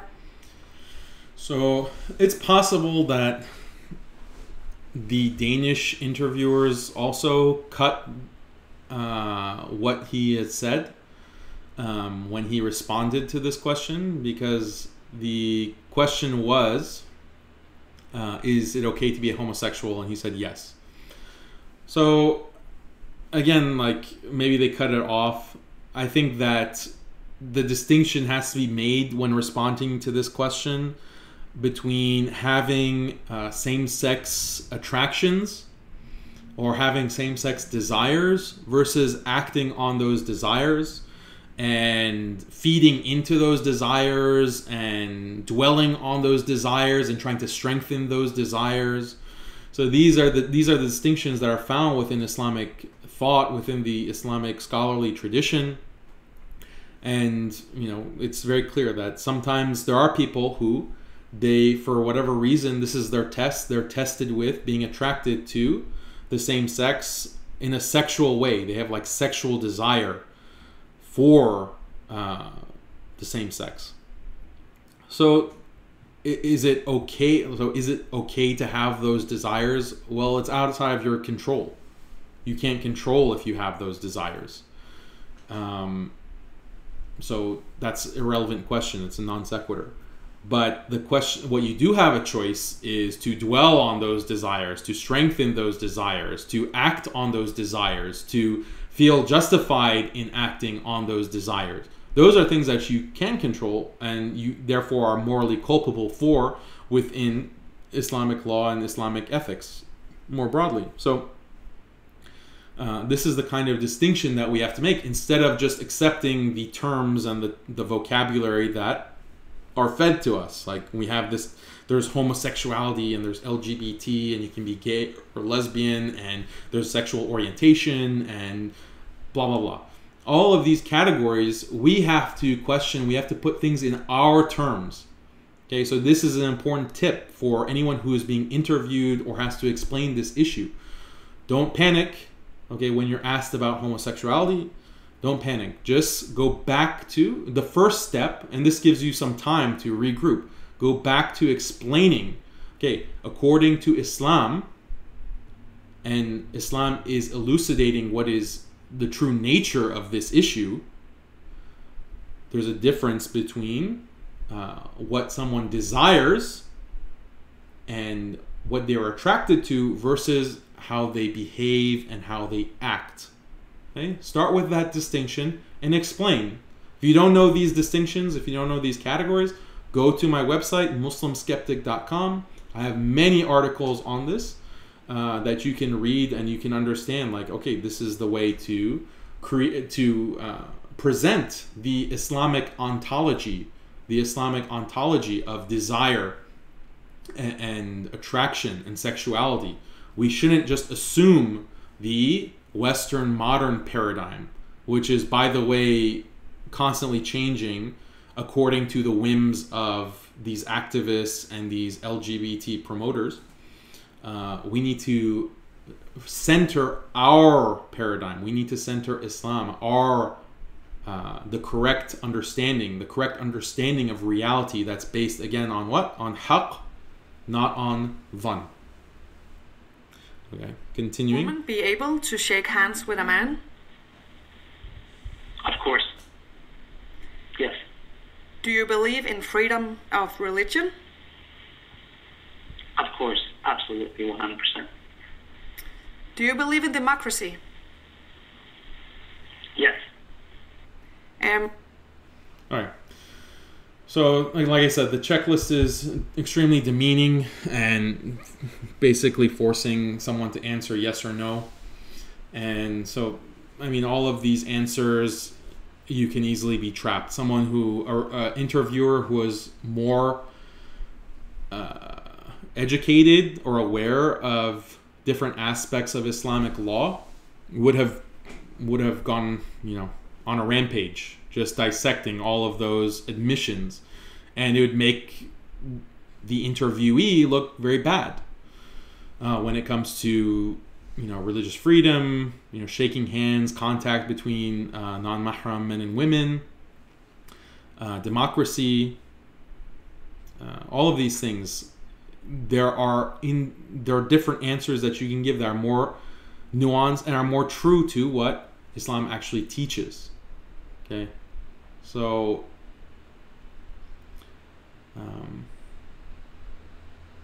like for example, men and women touching hands. Just explain that. What does Islam have to say about contact between men and women who are not married? This is something that you can explain very easily, that people can understand, that non-Muslims can understand. In the culture that we live in, it's not seen as a big deal within Western culture for even two people who have just met to have sex with each other. Right? You have apps where you can find a partner for casual sex and go, and you have just met the person and you're sleeping with them. So that's the standard. What is the destruction that is caused by that? The harm that is caused by that kind of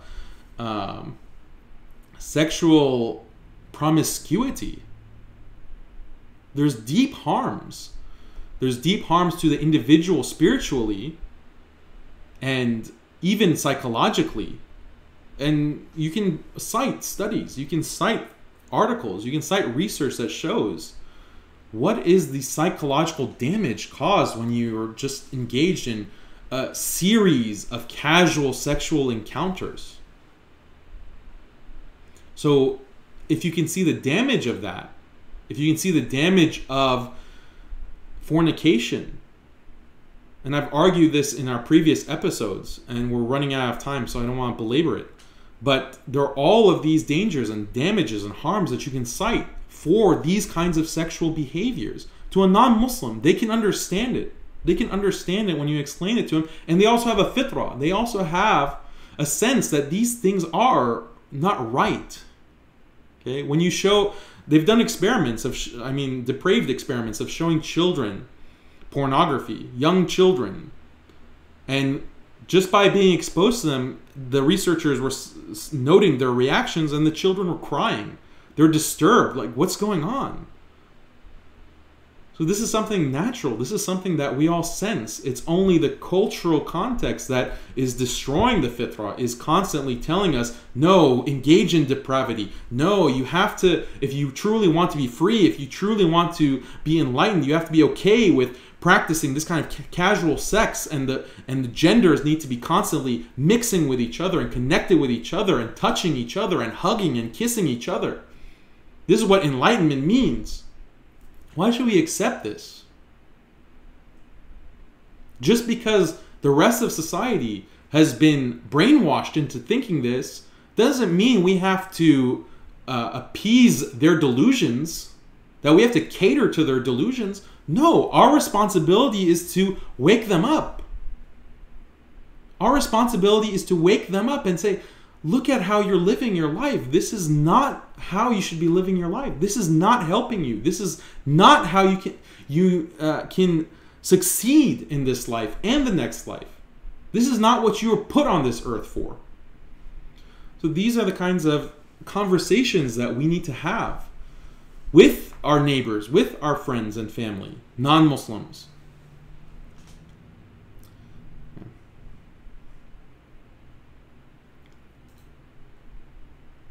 The Danish Ministry of Integration and Foreigners has a list of hate preachers on the website. And okay, so this is now Mufti Menk. You have been on the list since the 28th of November 2018. How were you told about you being on the list? You are the person who actually sent me an email to tell me you are on this list. I thought it was a prank because my work is all about love and integration and peace. And I know over the years we all have developed and we have all become more conscious of coming together and respecting each other.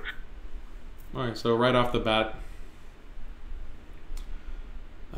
he's talking about integration.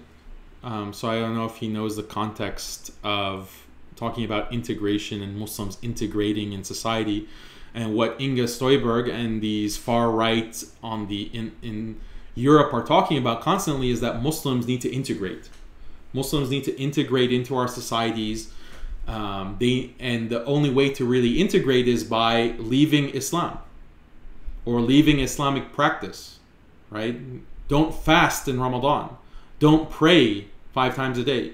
Don't leave your job on Fridays to go pray Salatul Jummah, because this is not what we do culturally in Europe. So if Muslims are doing it, they're not properly integrated into Europe. So this is the conversation. This is why Denmark has banned, have they banned or they've proposed banning halal meat? They're trying to ban halal meat. Why? Because this is something that is contrary. Slaughtering an animal through, cutting the neck. This is something that is contrary to Danish understanding of humane treatment of animals. And so Muslims, it doesn't matter what their religion says, we ban halal. Circumcision is banned in many European countries. It's banned in Iceland. Parents cannot choose to have their sons circumcised. Sons or daughters. So this is something that, again, our culture and our values says something, and your religion says something else. You have to leave those aspects of your religion in order to integrate with European society. So this is the larger context of this entire interview and discussion. And so when Mufti Menk says, "Oh, I am all about integration," well, what is the implication of that? All right, let me pause 1 second because I haven't addressed questions for a while. Any questions on the first interview with Muhammad Ashraf?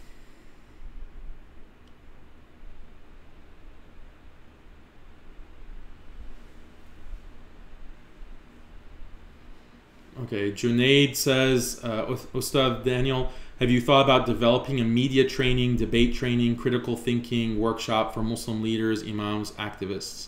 It is highly needed. We respect, and this incident of our respected shuyukh dialoguing with this journalist is proof. I respect them and they've done much good, but nobody is perfect, and find that you're respectfully addressing this topic, alhamdulillah. Yeah, so I do have training. That's what Al-Asna Institute is about, which I launched. There's a link pinned within Facebook, and also I commented on the YouTube live stream with the URL, alasna.org.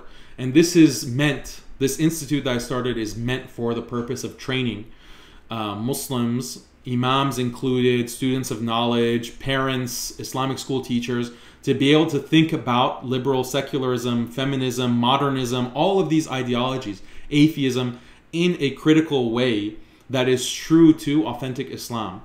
And so this is something that is definitely needed. I've seen the need. Many of you see the need as well. And so alasna.org, if you're interested in being trained on how to think in this way and respond to these issues in a principled, authentic way, then just sign up, register. There is a monthly fee. Many of the things that I teach, I also write about and I talk about. So if you don't want to pay, you can also follow me on social media. Go to muslimskeptic.com. You can read all the articles. So there's different options. If you do want the dedicated classes, courses that focus on all these issues, and you can go through it through a curriculum, then register on alasna.org, alasna.org. Okay. On YouTube, anything else?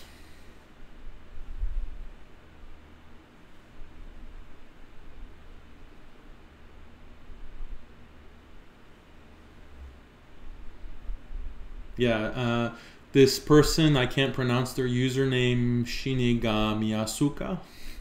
Their username is saying that, yeah, circumcision is banned within these European countries, but they can choose to castrate themselves if someone chooses to become a girl from a boy. And yeah, so parents can decide to give a child hormones, give them sex change surgery, those kinds of changes that mutilate the body, that harm the body. That's perfectly legitimate because it's for the purpose of gender identity. But a Muslim parent can't decide to circumcise on a religious basis. This is the kind of thinking that liberal secularism engenders. Okay, back to Mufti Menk. So I was very shocked. I was sad, but after you told me, and after the email between you and I happened, I went onto the list of the link that you showed me, and I was just sad. I started praying for the lady who put me on there, and I actually learned how to say her name properly. Her name is Inga Stoibel. Exactly. So I was praying for her because I think she is a good woman, but maybe she doesn't understand. Yeah, so I think Mufti Menk was not aware of who Inga Stoiberg is and the kind of extremely disgusting comments that she makes about Muslims and what she's trying to do to Muslims in Denmark and elsewhere in the European Union. So, I mean, I think that if he had that information, then he'd probably phrase things a little bit differently. I mean, it's not a problem to pray for everyone. We pray for their guidance, and we pray and we desire that people are guided. But when it comes to certain people that are insulting Islam, attacking the Prophet ﷺ, it's not about our personal, it's not an attack on us personally, right? When these insults are happening, insulting the Prophet ﷺ, it's not like against me personally, because if someone attacks you personally, then you have the right to turn the other cheek and to, say something nice or try to, change their heart by being nice in a certain kind of way. But if someone is attacking the Prophet ﷺ, then no, you don't have the right to reciprocate with kindness and, you're a nice lady. I'm sure you're a nice lady that you're promoting insulting of the Prophet ﷺ. In those cases, there has to be a difference. There has to be a difference between an attack on you personally and an attack on Islam, an attack on the Prophet ﷺ. And so this is something that Mufti Menk, of course, knows. I think that he's just not aware of who Inga Stoiberg is and what she has said in the past and what she's promoting. What she's doing sometimes. Because to put someone like me there, I was just very surprised. I am full of love, full of kindness, full of reaching out to people who differ from me. I can send you more than 1,000 sentences of mine that I have said in the public domain that proves that I actually promote people to respect someone whom you are different from, maybe your culture is different, and you know, every country you go, there is a different culture, there is different norms. We respect all the people and all their cultures, and we don't try to impose what we have on someone else. And I have said this millions of times.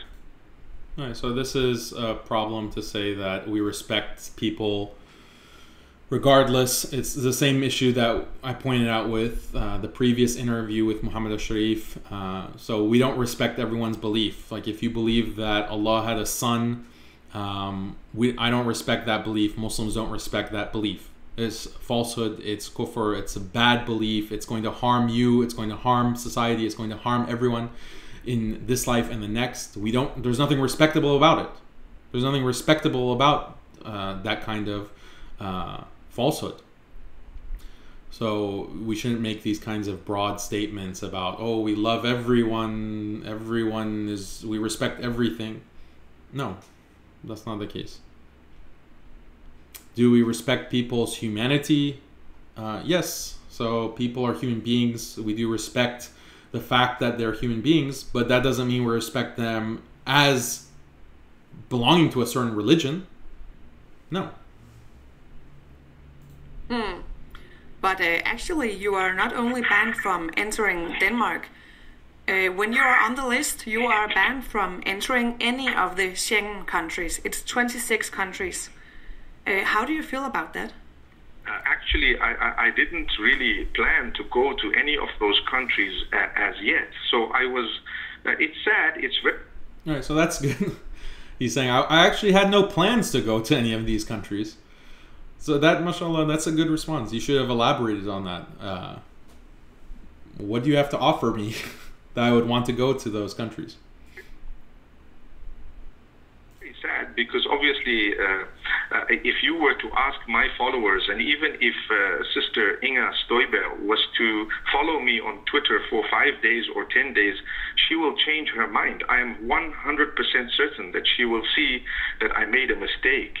But unfortunately, it looks like maybe someone must be on a witch hunt to try to just find people with a beard who might be very popular, very famous. Maybe they will look at 1, 2 things that might have been said in the past. And you know, we develop over time, we say things differently over time, we change our minds over time.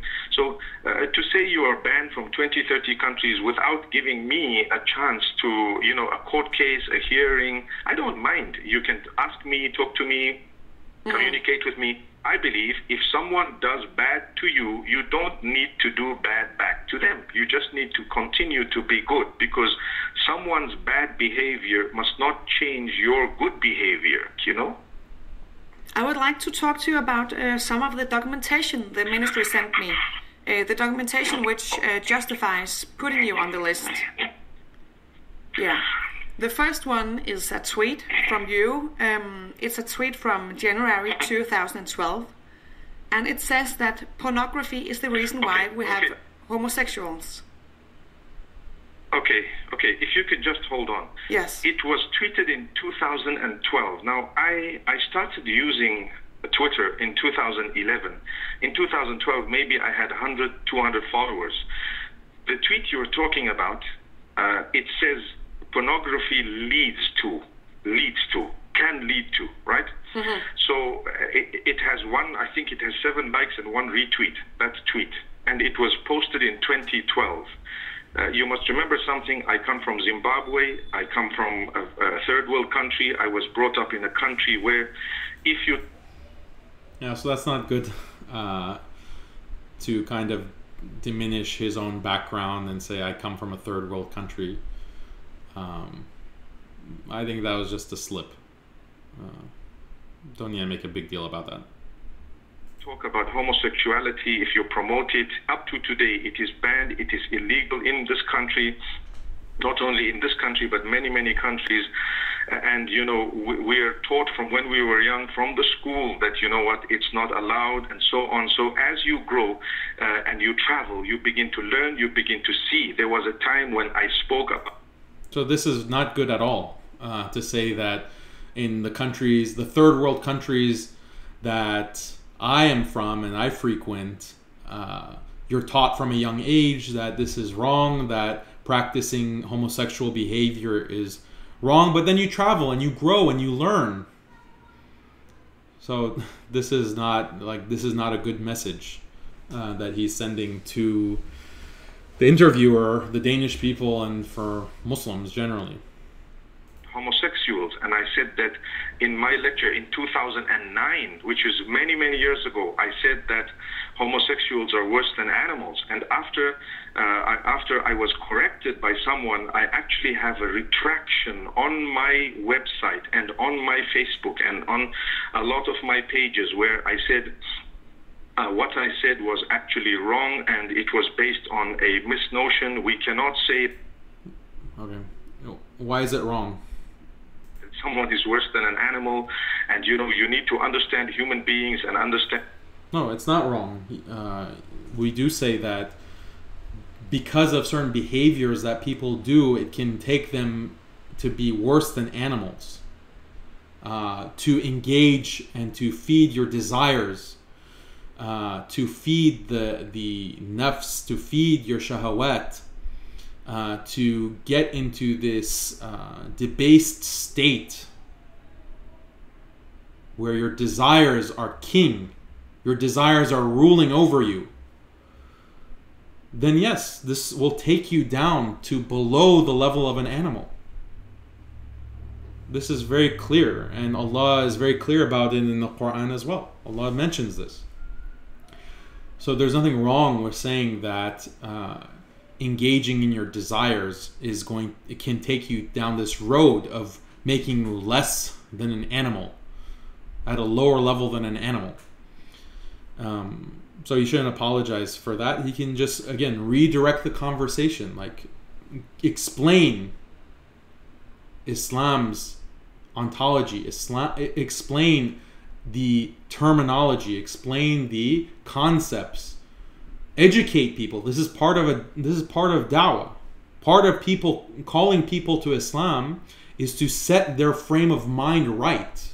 People are operating with all of these dhanni, confused terms and ideas and concepts. These concepts are what is in large part what prevents them from seeing the beauty and the truth of Islam. So a huge part of da'wah, a huge part of calling people to Islam is you have to kind of do some reordering. You have to get their minds right. You have to show them that the way that they're thinking about certain things is wrong and is destructive. And when you get them to the point where their minds are right and they're understanding things according to the correct concepts, and according to the right ideas, the right discourse, then they're going to be able to see the superiority of Islam. They're going to be able to see the guidance. They're going to be experiencing and seeing Islam as the truth. But when they have the wrong ideology, when they have these wrong concepts, it's like a veil. It's like blinders. They can't see past that. So a big part of da'wah, don't just answer the question the way they want you to answer it. They're imposing on you. They're imposing their worldview. Okay, you want to use the word worldview. They're imposing that on you. They're imposing their view of the world, their opinions about what the world consists of. Okay? Don't fall into that trap. No, we don't accept this worldview. What we counteract your worldview with is truth. And I never say Islamic worldview. Never say Islamic worldview, because worldview is perspectival. It's a subjectivist, postmodern term. Like, oh, everyone has different worldviews. We can't know the truth. We just have different views of the world. No, it's not our view. It's not our perspective. It's not our opinion. No, it's the truth. This is what the truth is. This is what reality is. You have your worldview, your opinions, and we have the truth. And we can explain it to you with wisdom and compassion and mercy without compromising that truth. Let's continue. And that they're honorable.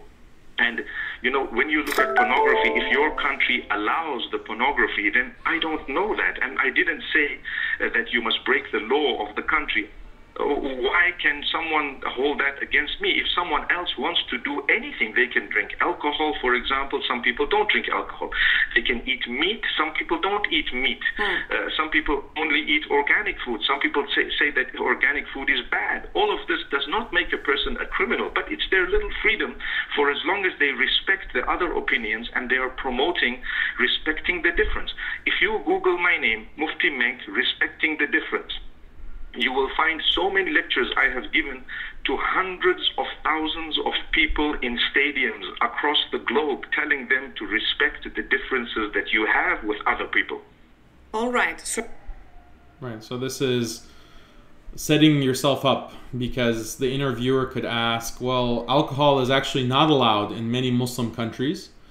If you respect the difference, then these Muslim countries should respect the fact that some people enjoy alcohol. Some people like to drink it and liquor up. So why are they prevented from that? Why is the law preventing them from practicing what they believe to be true? Isn't this hypocritical of you to preach respecting the difference, but your own Muslim countries, the third world countries that you're from, don't allow this? Maybe just like you learned about homosexuality and you grew in your understanding of homosexuality, you can grow in your understanding of alcohol. You can grow in your understanding of all of these issues, so that the Muslim world can grow and become enlightened and learn from us, the superior West. You don't believe that pornography can lead to homosexuality anymore? To be honest with you, pornography can lead to so many things. It can lead to lack of sleep, number one. It will waste your internet sometimes. It depends how much you're watching it. And if I believe that I shouldn't be watching it, my children should not be watching it. And if you believe you want to watch it, if there are... So again, he keeps going back to this perspectivalism. Like, I believe that it's bad to watch pornography, but if you believe that it's good, well, then I respect the difference.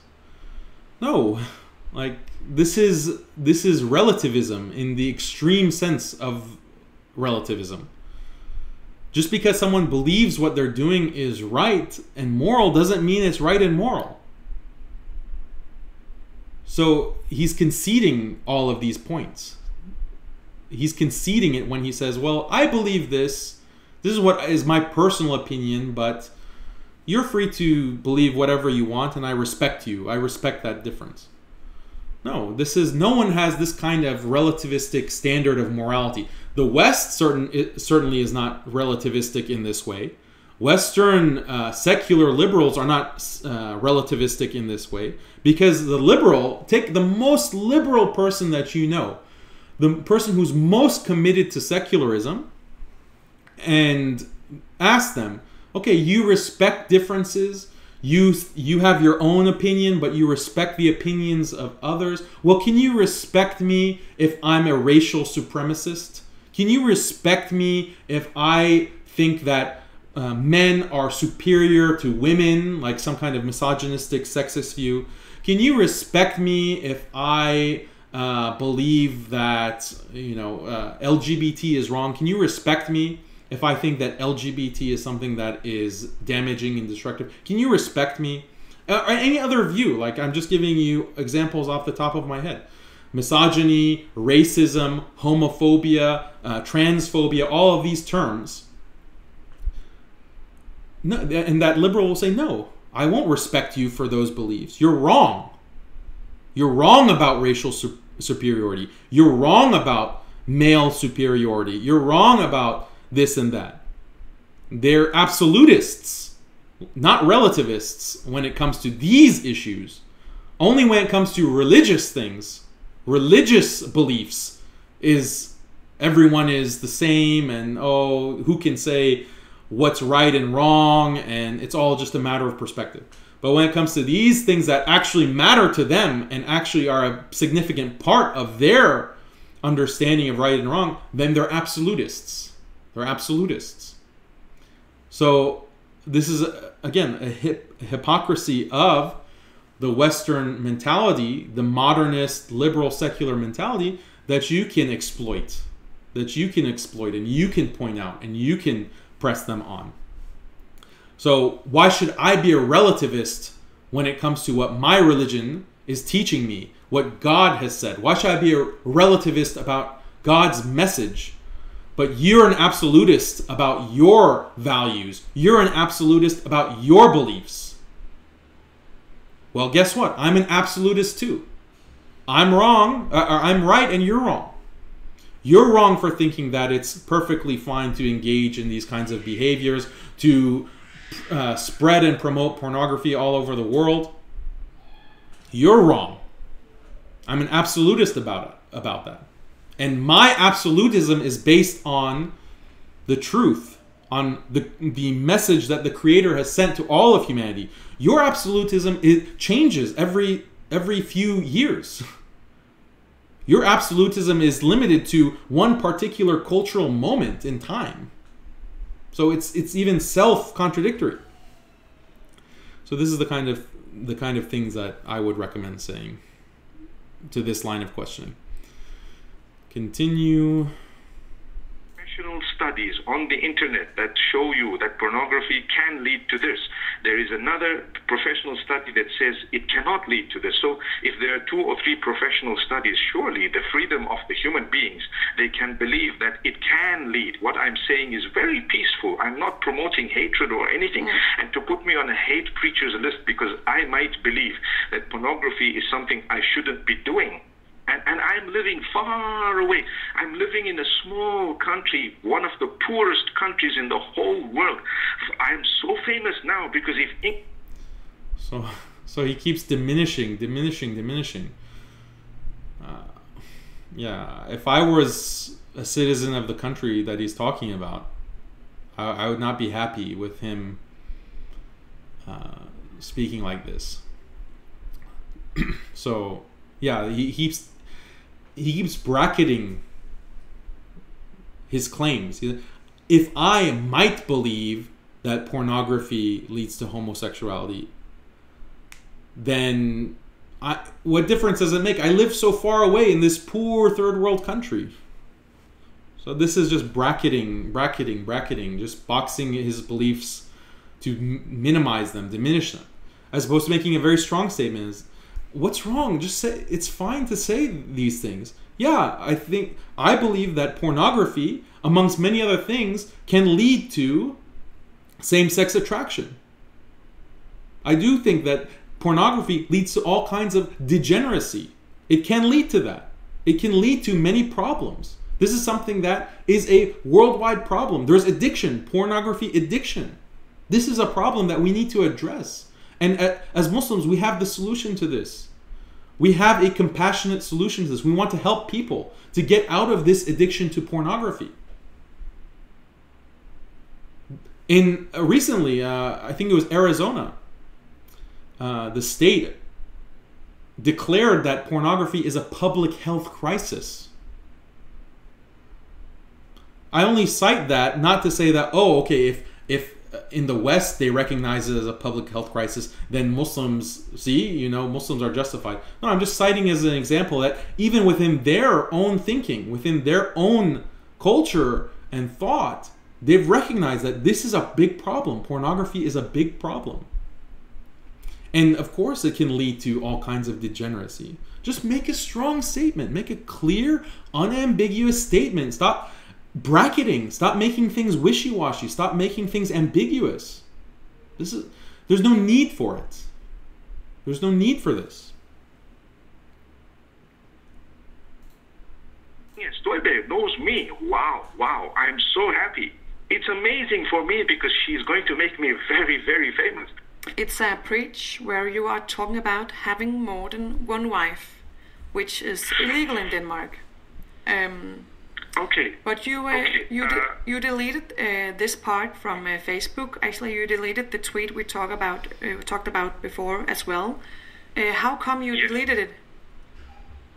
When you sent me this tweet of 2012, I have a screenshot of it. It has 7 likes and 1 retweet, which is absolutely negligible, which means it is very, very small.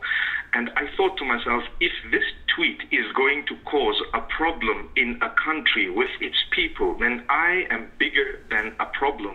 I need to delete it so that the people of Denmark live in peace. So I deleted it to do a favor to Inge Støjberg. So that's the reason why I took that out. You're talking about...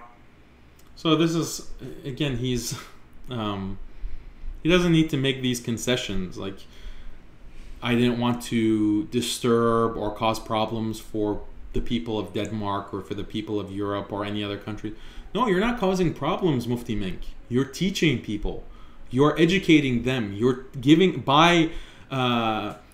as a scholar, as a mufti, as an inheritor of the Prophet ﷺ, you're giving the message. You're giving guidance to people through your thought, your teaching, your tweets, and your lectures, and so on and so forth. So this is something that you should be proud of. You should accept and continue to promote.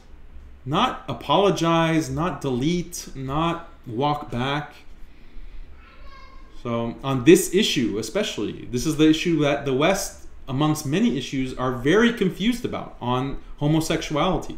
They need your medicine. They need your medicine. Having more than one wife, for example. Mm-hmm.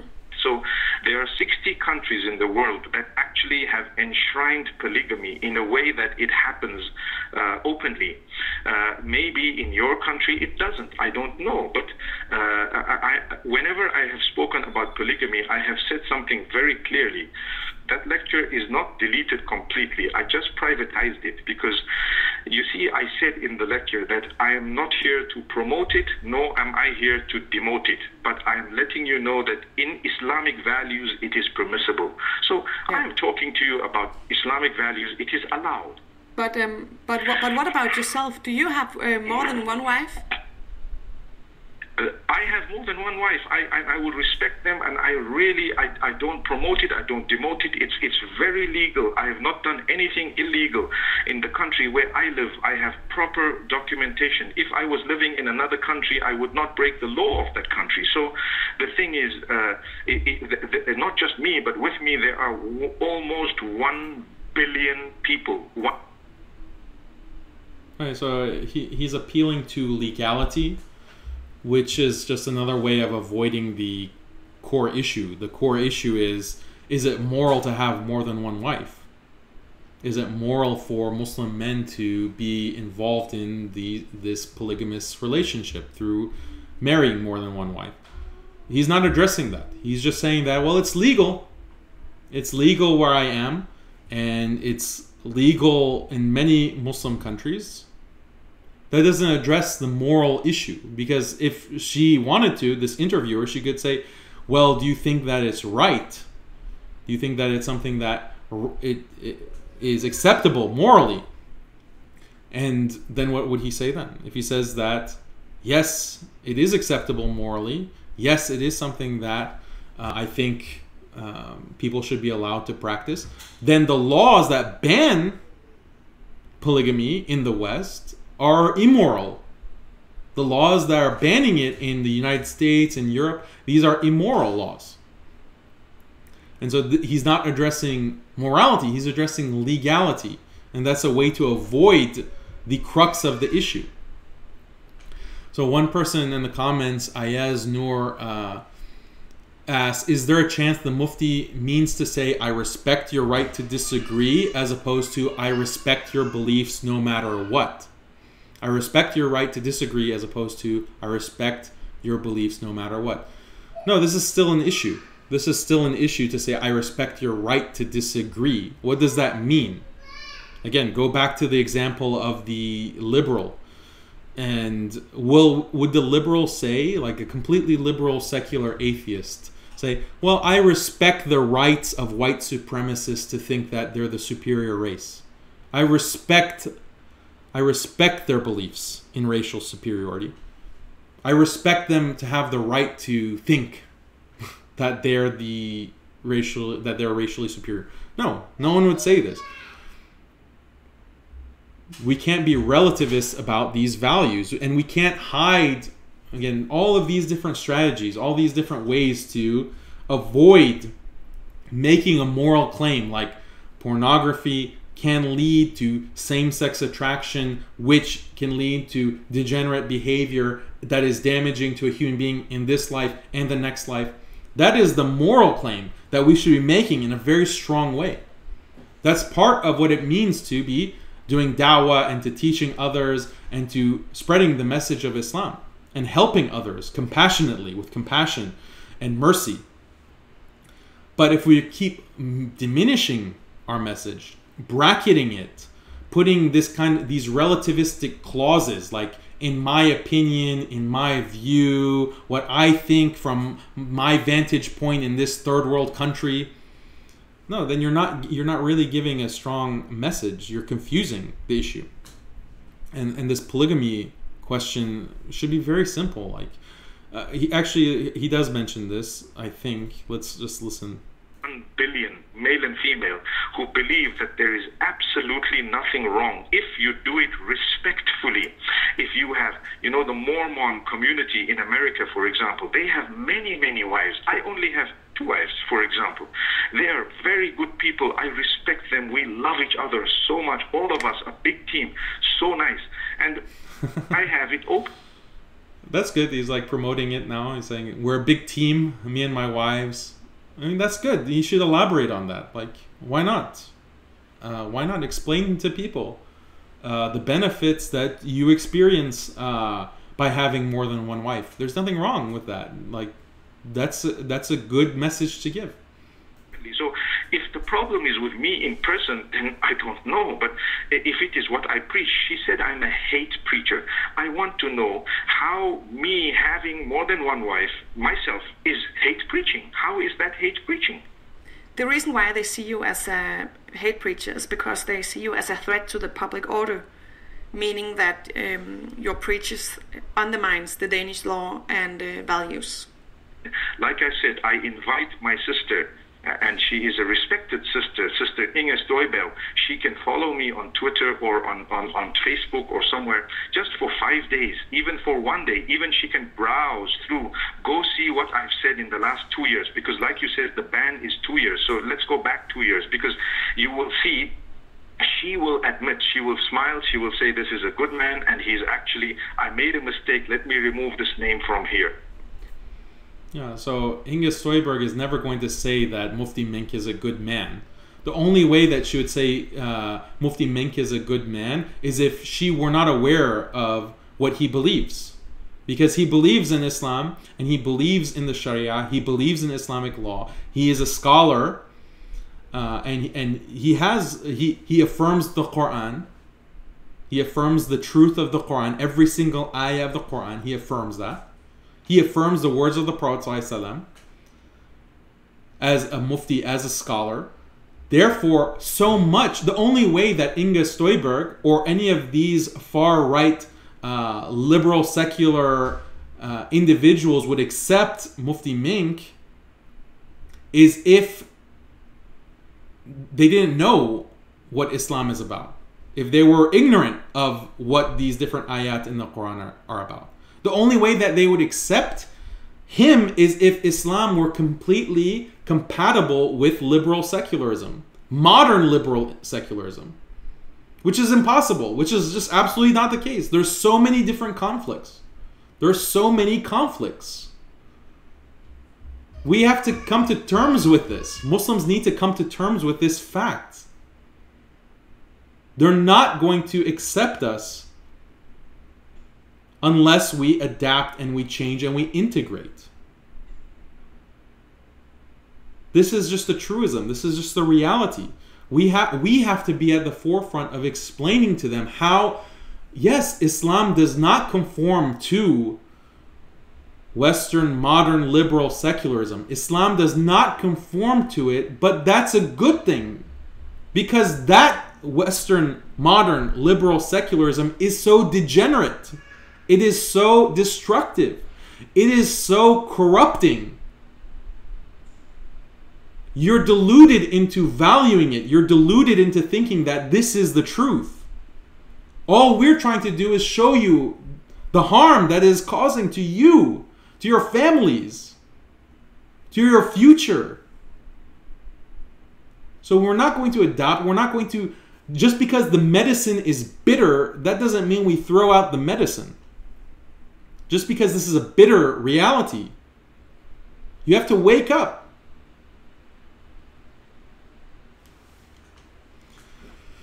Okay, let's listen to a few more minutes and then I'll conclude. I would like to go through a checklist with you. Okay. And if it's possible, I would just like you to answer yes or no. Okay. Okay. The first question. Do you believe in equal rights between women and men? Yes, absolutely. Equal rights between women and men. I stand for it, I advocate it, and I agree with it. All right. Is it okay to be a homosexual? If a person wants to be, they're free to be a homosexual. If they don't want to be, they're free not to be a homosexual. But it's not okay to force anyone's opinion on another person. I personally am not homosexual, but I have interacted with so many people who are homosexual. They get along with me just like people who are Jewish and Christian and those who don't have a religion and so many other people, Hindus and so. So this is a very wrong answer. As you should be able to tell by now if you've been paying attention, and you should be able to understand why it's a wrong answer. Getting along with someone has nothing to do with the moral rightness or wrongness of their behaviors. Okay, you can get along. You can get along with a Christian. You can get along with a Jew. You can get along with an atheist. Your neighbors might be Christians, Jews, atheists. Your neighbors might be homosexual. They might be engaged in this kind of LGBT lifestyle. Getting along with them is one question. Approving of their beliefs and their behaviors, approving of it or respecting it, that's something completely different. That's something completely different. We shouldn't approve of or respect things that are contradictory to Islam. Contradictory to the haqq. That's a separate issue. So you can make these kinds of distinctions. You can make these kinds of distinctions. And again, you can also point out that there are some beliefs and there are some actions that are so problematic and that they're so degenerate that it's difficult. It's difficult to get along with someone or to consider. Again, it depends on what you mean by get along. Does it mean get along mean like, okay, I'm in the United States or I'm in Europe and my classmate or my coworker is this such person with this kind of beliefs? Okay, well, I'm going to get along with them in the sense that I'm not going to hurt them or I'm not going to insult them to their face or harm them in a specific way. Okay, I'm getting along with them. Can I get along with them in the sense that, oh, I love you, you're such a good friend, you're my best friend, and let's spend some time together, let's hang out, come to my house? No, absolutely not. Certain things I don't want in my house, certain things I don't want to be associated with, even though I can get along with you in that way that I just explained and defined, but I'm disgusted by you, or I'm seriously offended or worried that you're going to have a bad effect on me or my family. And again, there's nothing, the liberal will say the same exact thing when it comes to their issues that they're absolutists about. Okay? Ask the liberal, can you get along with white supremacists? Can you get along with rabid misogynists? Can you get along with anti-Semites? Can you get along with them? Why can't you get along with them? Are you not tolerant? Are you an intolerant person? Why can't you respect the white supremacist? Why? This is intolerance. You have to respect people. You have to invite the white supremacist to your home. You have to give him a hug. You have to sit him at the dinner table and enjoy a respectful meal with the white supremacists. Would they accept that? If you don't accept it, then why are you forcing me? Why are you demanding me? Why are you labeling me with these kinds of... I'm an irrational barbarian. I don't understand pluralism and diversity because I don't want to have those kinds of relations with people who have beliefs and are committing actions that are so contrary to truth and justice and morality. No, I don't want to have any association with that. That's one issue. Getting along, depending on how you define getting along, that's a separate issue. Many more. Recently, I have more people who have told me, you know what, I'm actually homosexual and so on. So it's a secular right to be or not to be. And this is why I say I'm not, and if someone else is not, then it doesn't mean they need to promote hatred, they need to promote, the beating, the hitting, the killing of a person who chooses otherwise. All right. The next question. Can a woman shake hands with a man? Under certain circumstances, yes, she can. You know, in Islam there is a teaching, and it's in other religions there are teachings, and maybe in Denmark there is a teaching. In Zimbabwe there is a teaching. So whatever your teaching is, you follow it. That's it. You follow it. If you believe yes, yes. If you believe no, no. I believe that you are totally free to shake the hand if you want to shake the hand. What's your teaching? My personal teaching, well... See, so she kind of gets him... You're just making a descriptive statement by saying, well, some countries allow it, or in some cultures it's acceptable, in other cultures it's not. He's just making a descriptive statement to avoid getting to the moral crux of the issue, but then she kind of presses him and says, okay, well, what's your teaching? To be very honest with you, if I have to, I will. If I have to, I will. Okay. When do you have to? Whenever. It's just the circumstance. I mean, it's the circumstance, and everyone interprets their circumstance in a different way. Yeah, I mean, so this is something that is unfair. Like, he's not going to go into the details of the fiqh. And in fiqh, yeah, there are certain situations where you have to, and then to shake hands with the opposite gender. For example, if someone holds a gun to your head and says, you have to shake this person's hand of the opposite gender, otherwise I'll kill you. That's an example of a situation where it's permissible to touch non-mahram. So, and other examples that are elaborated in the fiqh. So it's unfair to ask Mufti Menk within this interview to elaborate on the details of the fiqh, and we can't hold that against him. It's fine, and I know there are times when I have, and there are times when it is avoided. Like sometimes some people don't want to shake my hand because of my color. Sometimes some people don't want to shake my hand because of my beard. But in my heart, I love everyone, and to be honest with you, it's fine. The whatever teaching you have, you follow it. That's it. Okay, I have, to be honest with you, I have. In the past, I have. Where I have had to, then I have. All right, so if I visited you in Zimbabwe, you will shake my hand? Well, if you see my big beard and you extend your hand to me, who knows? I may shake it. I don't know at the time. I don't, because I really don't know if you will even come to this country. But yeah, argumentatively, if you were to come, it's okay. I mean, I'm not going to make you feel awkward and upset and so on. And even, to be honest with you, if you look at the Islamic teachings, there is more than one ruling about the same thing. All right. Do you believe in freedom of religion? Absolutely, yes. Freedom of religion. Everyone is allowed to choose whatever they want to believe, even within Islam. If they don't agree with you in the same sect, it's okay. We don't promote hate. So they can choose to be whatever they want. People can choose even not to have a religion. A lot of people don't believe in any religions. They are free. I believe in that freedom completely.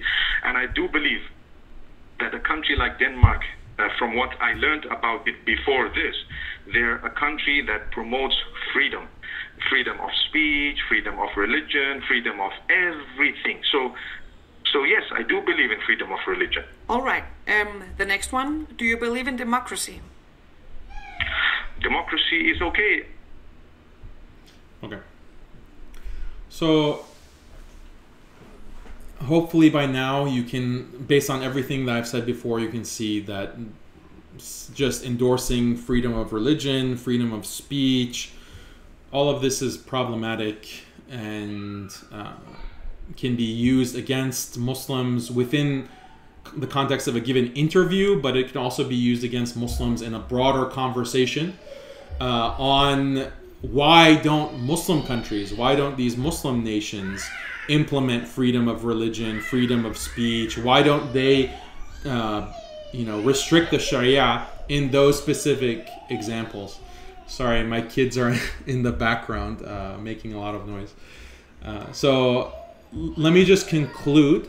That was, again, most of the interviews. You can go and see the full interviews on the links that I'll be posting, inshallah, once the broadcast has been completed and uploaded. But the main message here is that I'm not trying to blast Mufti Menk or Muhammad al-Sharif.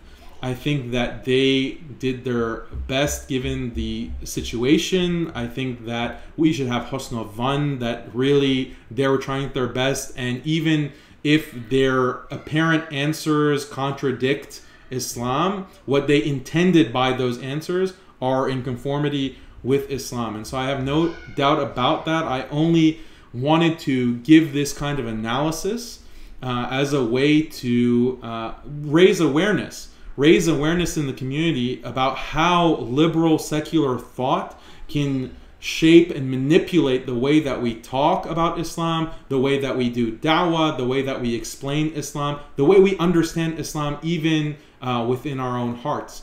So this is something that is a very subtle influence, but it can have a big impact. It can have a big impact. So we have to be aware of these traps. We have to be aware of these wrong ways of thinking about these issues and these questions, and we have to aspire to a higher discourse. We have to aspire to a more critical discourse that is able to understand all of the flaws in the Western modern liberal secular way of thinking, so that we can better appreciate the superiority, the wisdom, the truth of Islam, the truth of the message of Allah in the Quran and on the words of the Prophet sallallahu alaihi wasallam. So this is my intention. This is why I want to focus on this and do a kind of breakdown in the future. There'll be more breakdowns. Unfortunately, I'm running out of time, so I can't really get to all the questions that you have, but hopefully in the next episode, next week, inshallah, we'll get more into comments and questions and have more of a discussion, inshallah. I hope you benefit from this. Please make dua for myself and my family. I'd really appreciate that. And subscribe on YouTube to my channel for more lectures and content and breakdowns like this, or follow me on Facebook and Twitter. And inshallah, I will see you next week. Assalamu alaikum wa rahmatullahi wa barakatuh.